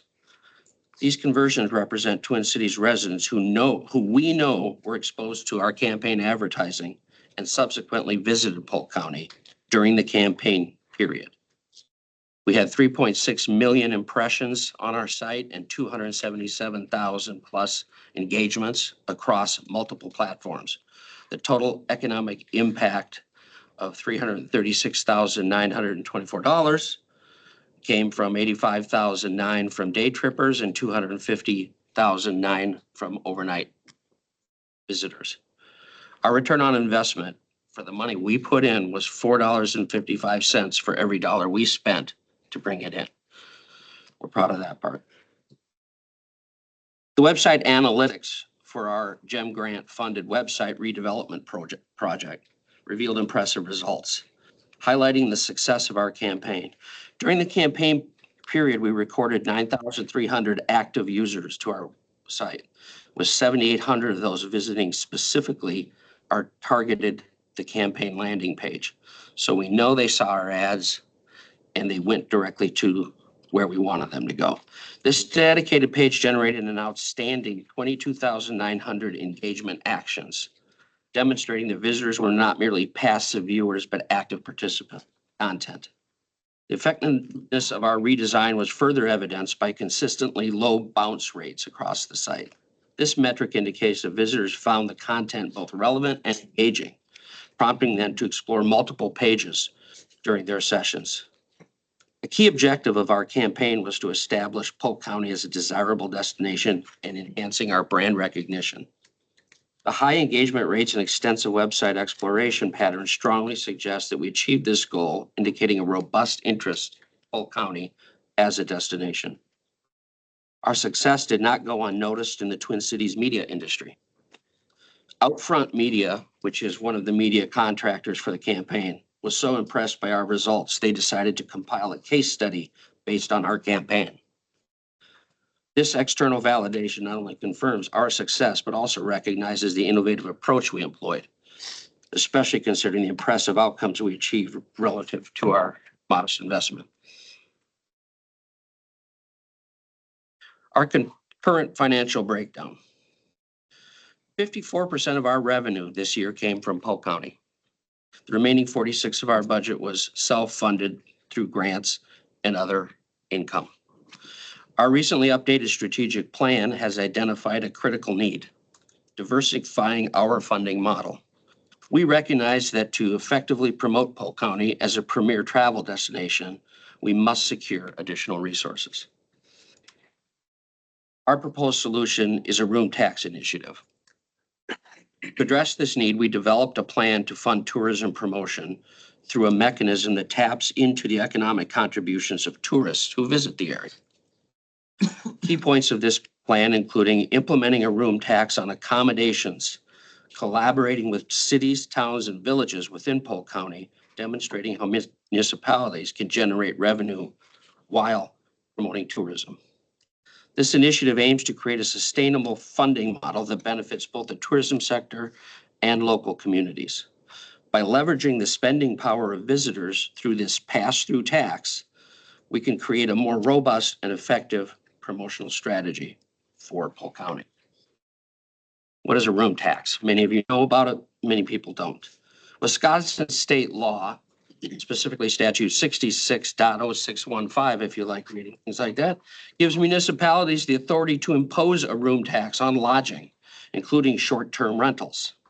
This tax is a powerful tool for communities that see a significant number of visitors.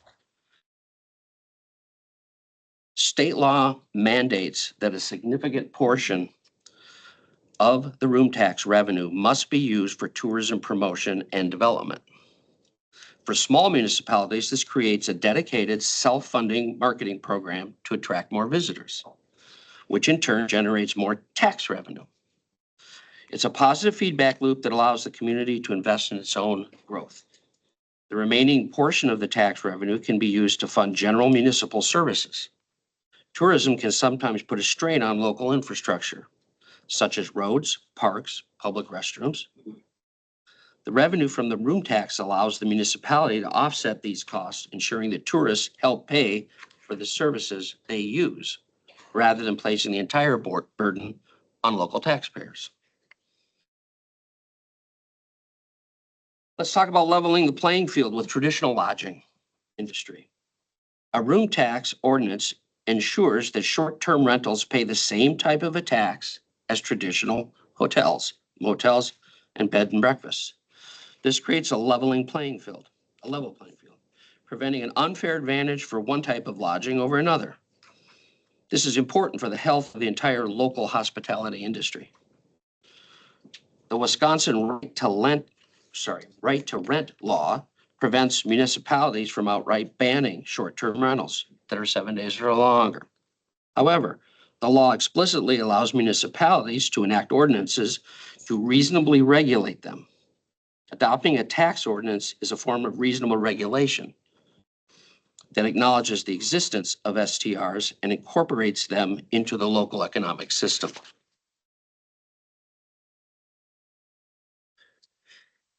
Requiring STR operators to register and remit room tax provides a municipality with valuable data on the number of rentals in their locations and the revenue they are generating. This information is crucial for local leaders like you to monitor economic trends and make informed decisions about tourism promotion, infrastructure needs, and the overall impact of short-term rentals in your area, in your community. A few best practices for implementation. First, partnering with third-party platforms. Some online lodging marketplaces, which is what they call like Airbnbs and VRBOs, may collect and remit taxes on behalf of their hosts, the people renting out these places. Municipalities can work with these platforms to simplify the collection process, and we will work with them as well to help in this. Second, requiring local registration. An ordinance can require, if they choose, require STR operators to register with the municipality, providing a direct line of communication and a way to ensure compliance with both the tax and any other regulations that you have going on, like parking, noise, etc. Third, there's a clearly communicating the purpose of the tax and how the revenue is used to benefit the community can help build public support and encourage compliance from hosts. And that is what we will do under this initiative. Room tax is a win-win for all stakeholders. Tax paid by tourists, not the property owners. The room tax is a pass-through tax added to the visitor's bill when they check out. Property owners like hotels, B&Bs, VRBOs, Airbnbs only collect it and remit it. No financial burden on local businesses. This is an interesting part of this. Let's talk about how big this source of revenue can be.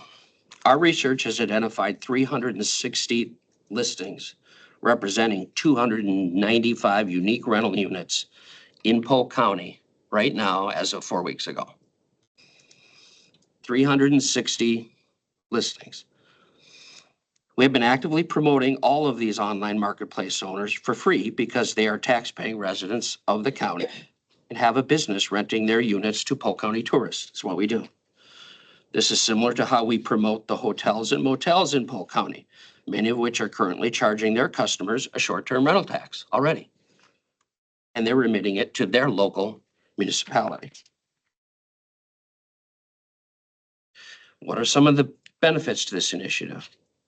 Well, more equitable funding model where visitors help pay for tourism services, stronger partnerships with municipalities across the county, enhanced ability to market the region competitively, improve visitor services and infrastructure, and continued economic growth for all tourism-related businesses, and I might add any other business in the area.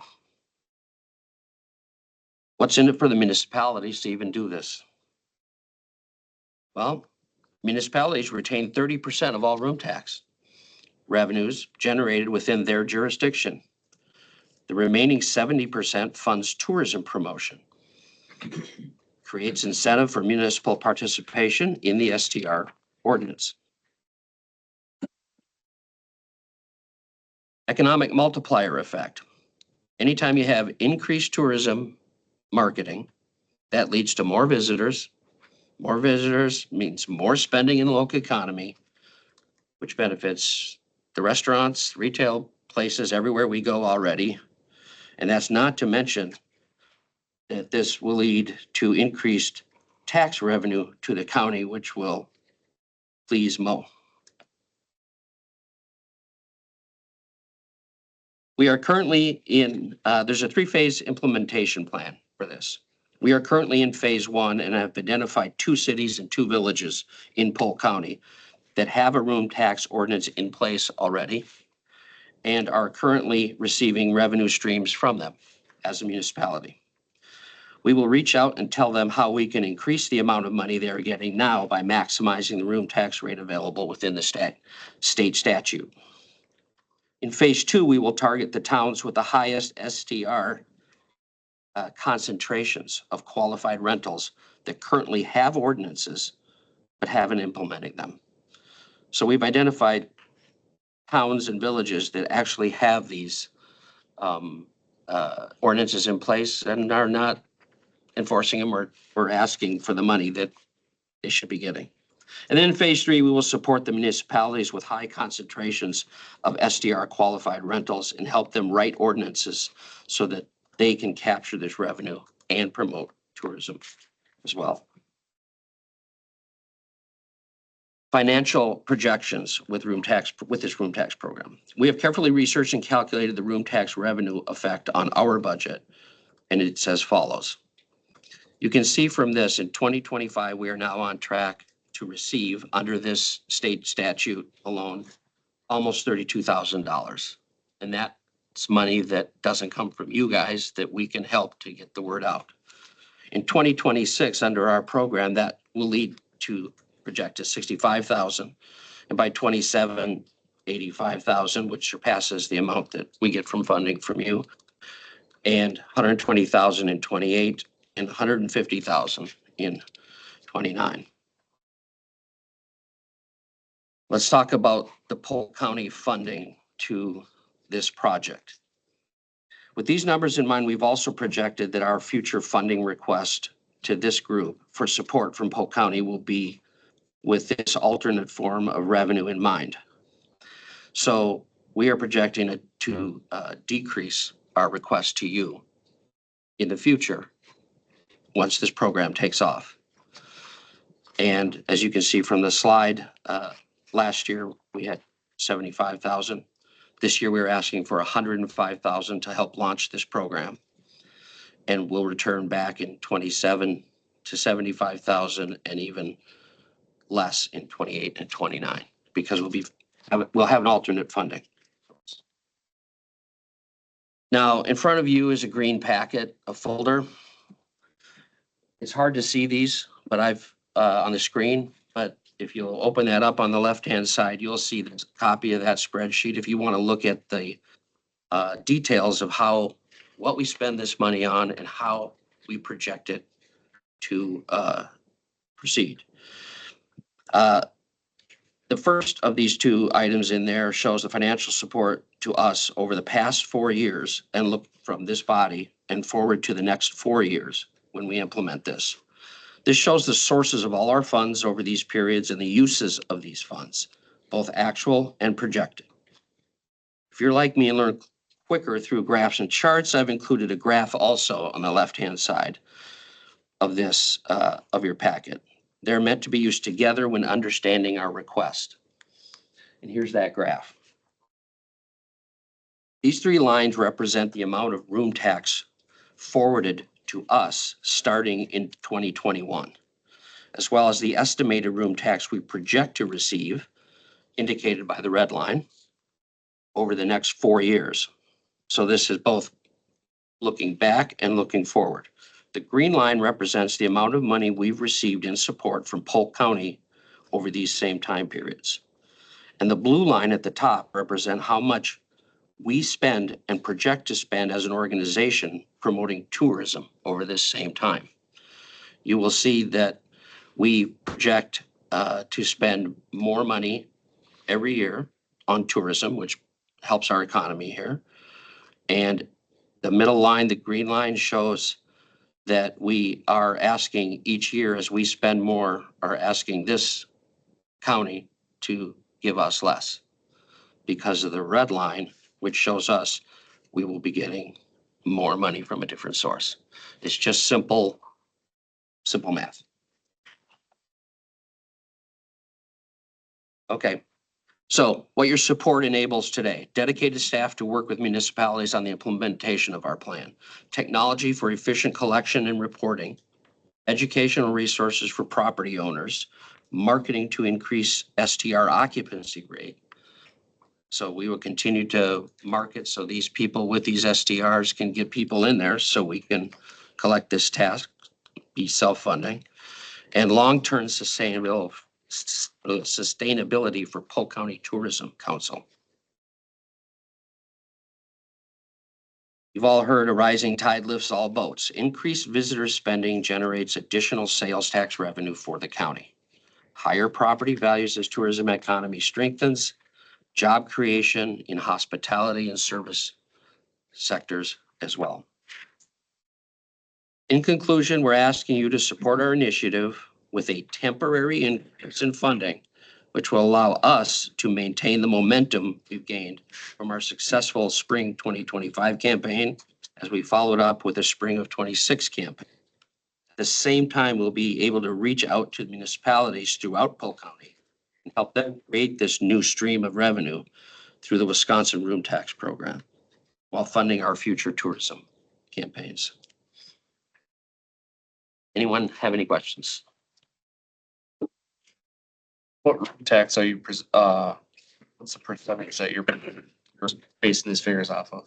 The state statute allows for an 8%. 8% tax. 8% room tax collection.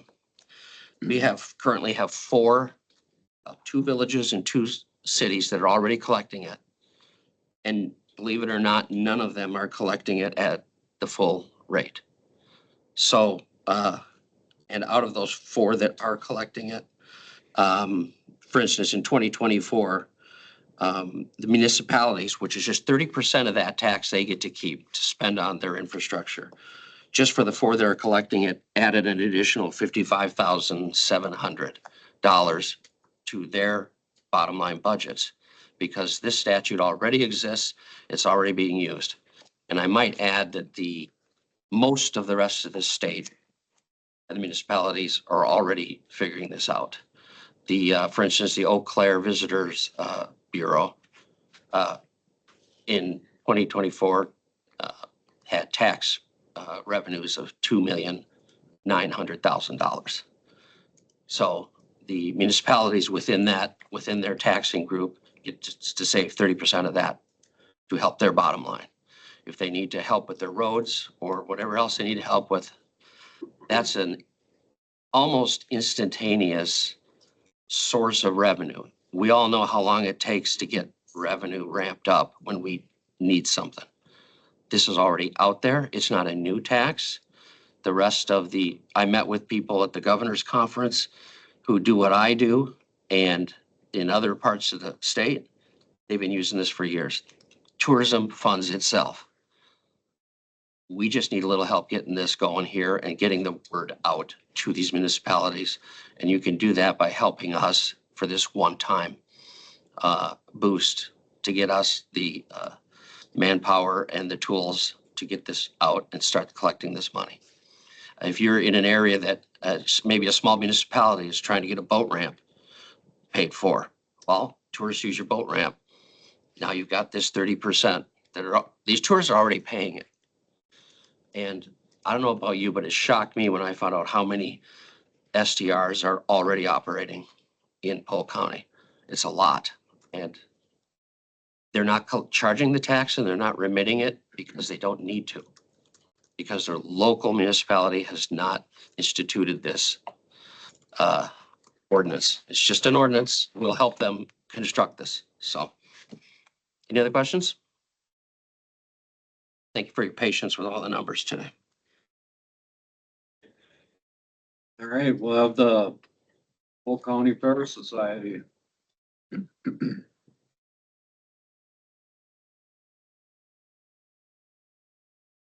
Well, good morning, everybody.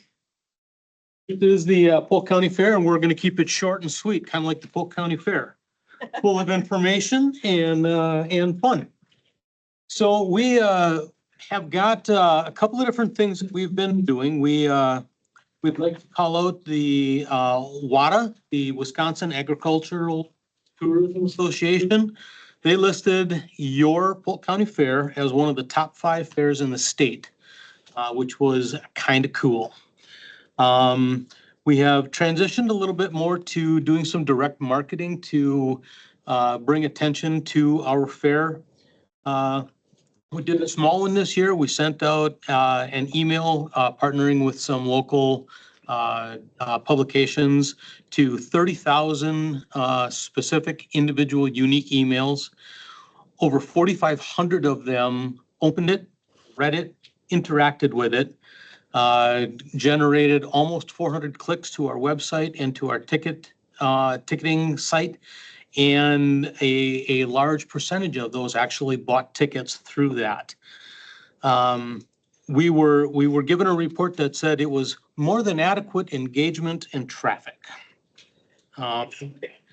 We pretty much do most of our stuff through Facebook and our own particular website. We have had in the last 30 days an uptick of 206, almost 207,000 individual views, an uptick of 281%. Interactions are up by 452% over the 30 days. Most of that comes within the 5 days, 6 days around the fair. Some of our bigger posts this year, we won't mention who did it, but somebody made a post that the fair was looking really good and in tune. The parking area was nice. Everything was pretty.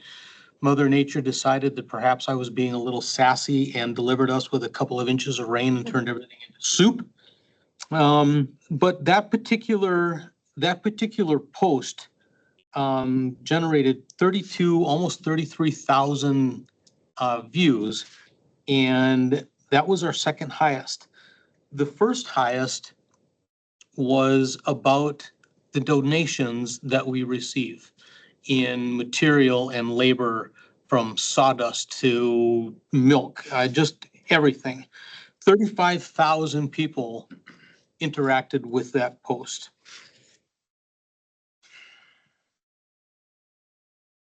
Our website has had total views of almost 13,000, and 94% are new visitors, which is kind of an interesting fact. 85% of those come from mobile. So people are using their phones to find us. Some numbers from the fair this year: we had almost 300 what we call hooks for the poles, garden tractors, trucks, tractors. And if you consider that each of those are a unique individual, there's at least one person with them. So that 300 becomes 600. Most of them bring their families. All of a sudden, you're looking at 1,200 to 1,500 people that interact with us just because of the polls. We had a good year. And I will let others talk about some of the numbers. Oh. I just have the attendance numbers, so, our total attendance was about 39,500. And, where we're at here, season passes, there was over 5,000 of those sold, and then about 20,000 at the gates, the daily tickets, and the rest kind of being made up of the exhibitors, the vendors, and then the workers and grandstand contestants. Okay, so as you can tell from our presentation today, we are just highlighting the happenings of the fair, and I will touch a little bit on the non-fair use of grounds. So we don't have a formal presentation that behind us, but you have all of our documentation and our information that was requested and provided of you. Also noted is that we are just about done with a strategic plan, so that information should be coming to you sometime in September. You have the business plan and the rest of our supporting documentation. So as a little background, the Polk County Fair Society is a 501c3 nonprofit volunteer organization. There are 15 board members elected from that membership that oversee and direct the planning of the fair and the day-to-day operations and usage of the fair. And we work with Polk County in compliance with the memorandum of understanding that we have with them. And so they have spoken to what happened, some of the events during the fair. I would like to talk just a little bit about the non-fair usage of the grounds. We open up the fairgrounds in April when the winter storage items go out. We had 5 community service events, which was the Easter egg hunt, a Lions bed building, Feed My Starving Children, Career Skills Day, and the Polk County Dairy Breakfast. All that utilized the grounds, brought hundreds and thousands of people in to the space to see what was available and to carry on their activities. We have from April through July, the grounds is utilized by all of the 4-H projects, be it the livestock, the horse, the dog, rockets, and many other things. And then we have the buildings and grounds are available for private rentals, which we have 8 this year that generate funds that go back into the maintenance of the grounds. So the grounds is being utilized year-round in one way, shape, or form. Just to speak a little bit more, to expand about what they were saying, is the fair couldn't happen out of the community support that we get. Local businesses really help support us. So just as, because I work with the livestock, specifically dairy area, to prep for the fair, we had 3 businesses that donate pallets of baled shavings to us. We have 3 businesses that work with us to donate 2 semi-loads of bulk shavings. We have 2 farms that help us place the shavings in a controlled fashion so they're distributed equitably. This year, we had 50 lactating dairy cows come to the fair as part of the 175 just dairy animals that came to the Polk County Fair. Because we are a licensed grade A milking facility, we can market that milk through Burnett Dairy. So, and then the milk gets hauled and it gets sold. We have somebody who helps set up the milk house. We have somebody who maintains and watches over the milk house. All these are community tie-in, volunteer services provided to us. And because we are a licensed milk house, the Wisconsin Department of Agriculture will be utilizing our facility later this month to train milk haulers in proper techniques.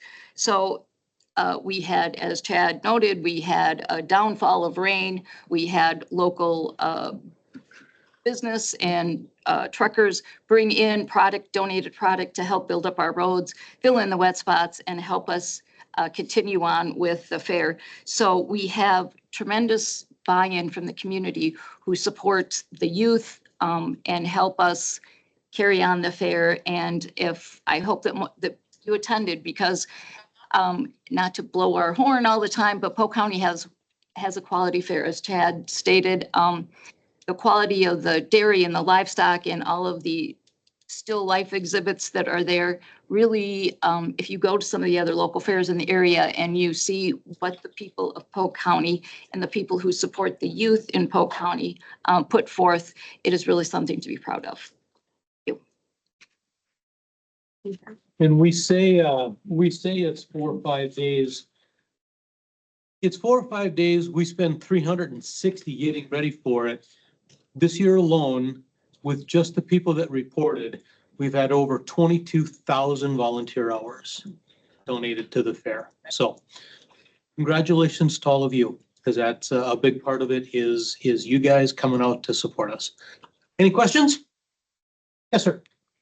What is the cost of the premiums of the awards? How much is the premiums, and then how much is covered by the state? Right now, there's a new state statute, and so they are covering them at 100%. They are, okay, thanks.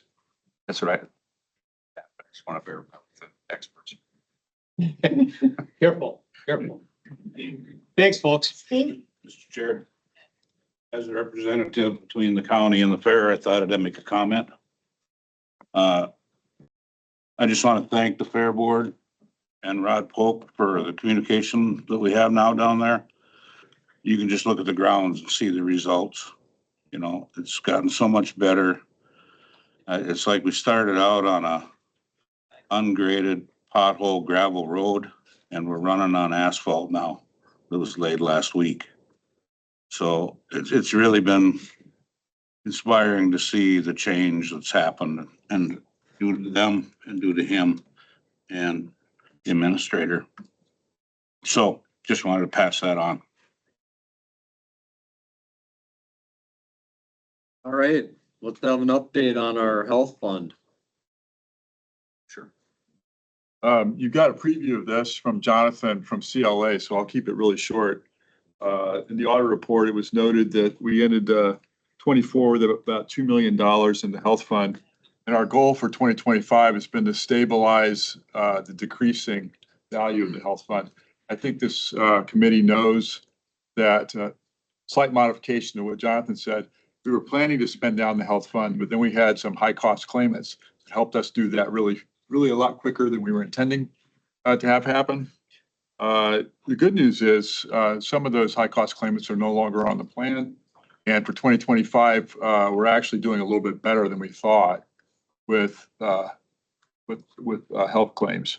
So we're expecting to not have as severe a drop for 25 as we predicted. And administration is looking at alternatives for 26 health plan to try to stabilize things further.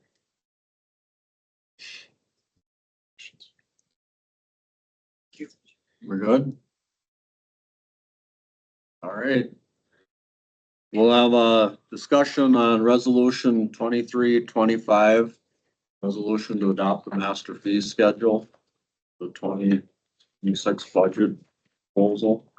Sure, this is our opportunity to move forward the fee schedule to the board, the full fee schedule. The General Government Committee has reviewed its own part of that, and the other standing committees have reviewed their parts. So administration would recommend that you move this with an endorsement onto the full board for the August meeting. Anybody want to move on it? I'll make a motion to approve with endorsement of the Polk County Board Resolution 2325. Any further discussion? Not all those in favor? Aye. Carried. All right, that'll bring us to a resolution 2425, the resolution to set the library service rates for the calendar year 2026. Chair, this is set by the board here, for the board. The resolution is written with its current percentage of 95% to move to the board that the county has done for the last several years.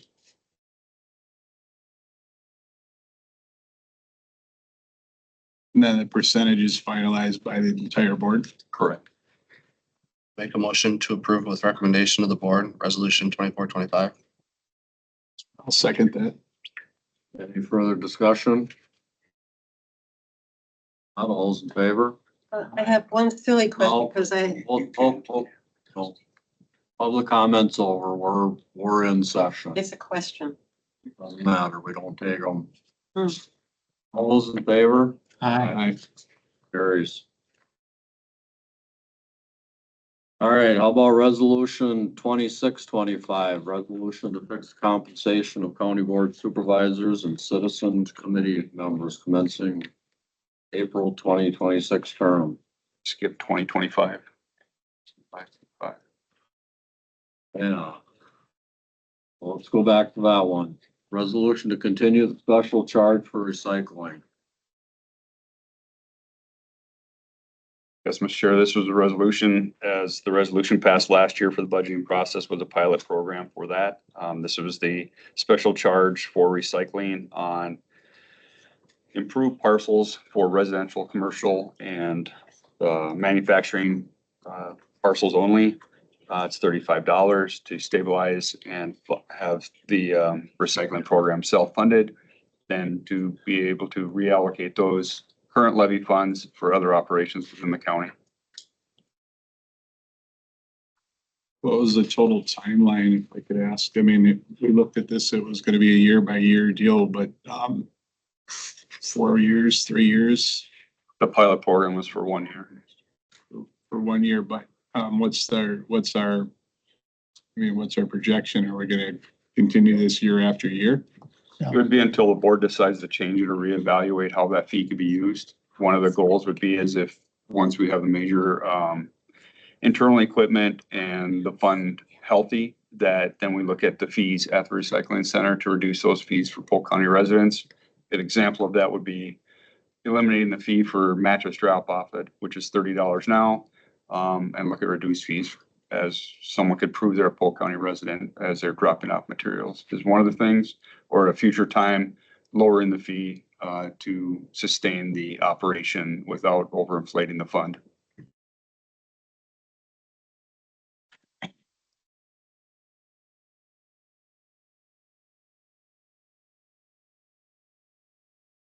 Anyone want to move with or without a recommendation? I'll move with a recommendation. Yeah. Second. Any more discussion? Not all those in favor? Aye. Opposed? Aye. Carries.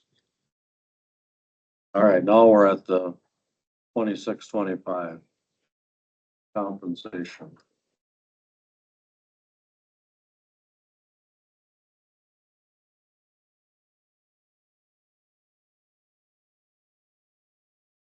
This is the recommendation for compensation for the next board that'll be seated in April. This board has to set those fees for that board, so I don't know if you want anything to add to that, Joe? There's a couple of minor changes. One of the changes is removing attendance at committee of the whole meeting. It's a clarification more than anything else. We haven't had a committee of the whole separate from a board meeting in a number of years. Just as to clarify that you're not getting paid for the board meeting and another $100 reimbursement for the committee of the whole. You're not getting paid twice. Resolution would have a single payment. Theoretically, if you had a committee of the whole meeting outside of the board meeting, that should still fall under any other special committee. So that's for clarification purposes. The rest of it is just cleaning up some language, making sure there's clarification on exactly who's getting paid what. Everything else basically stayed the same. It would be the same practice as it has been.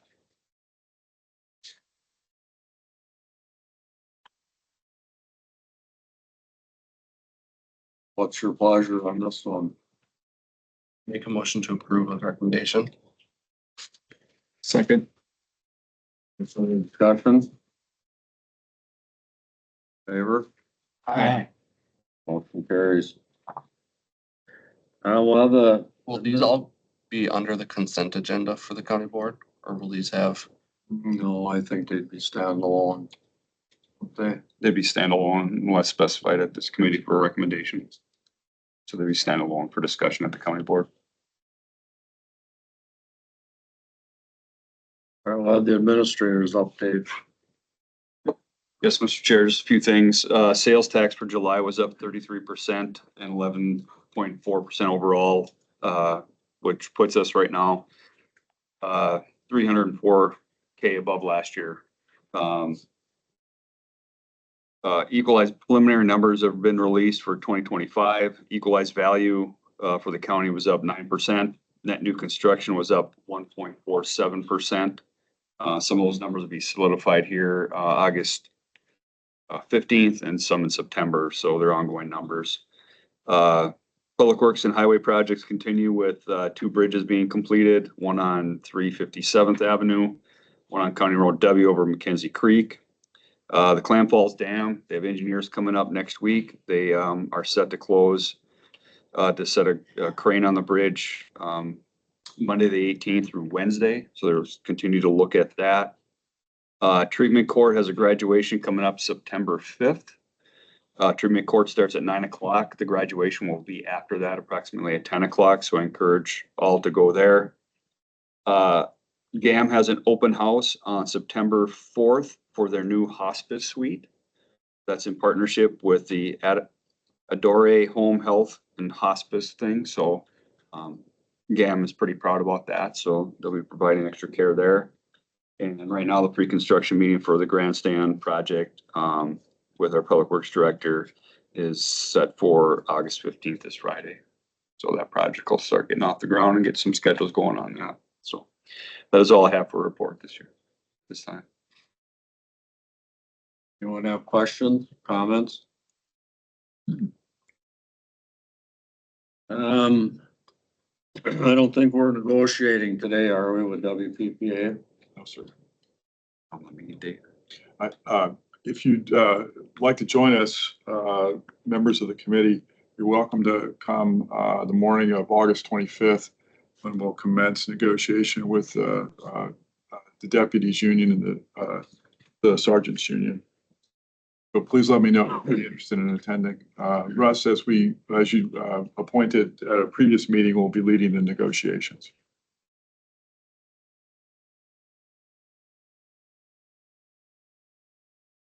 All right, how about our plan and subject matters for our next meeting?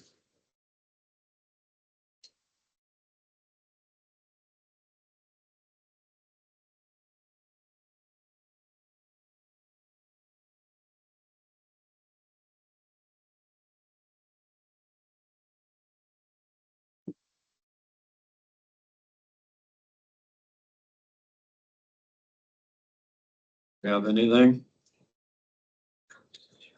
Mainly it'd be budget related as it comes through. Our work plan, we're on schedule. Yes. All right, leaves us with one item to go. So second. All in favor? Aye.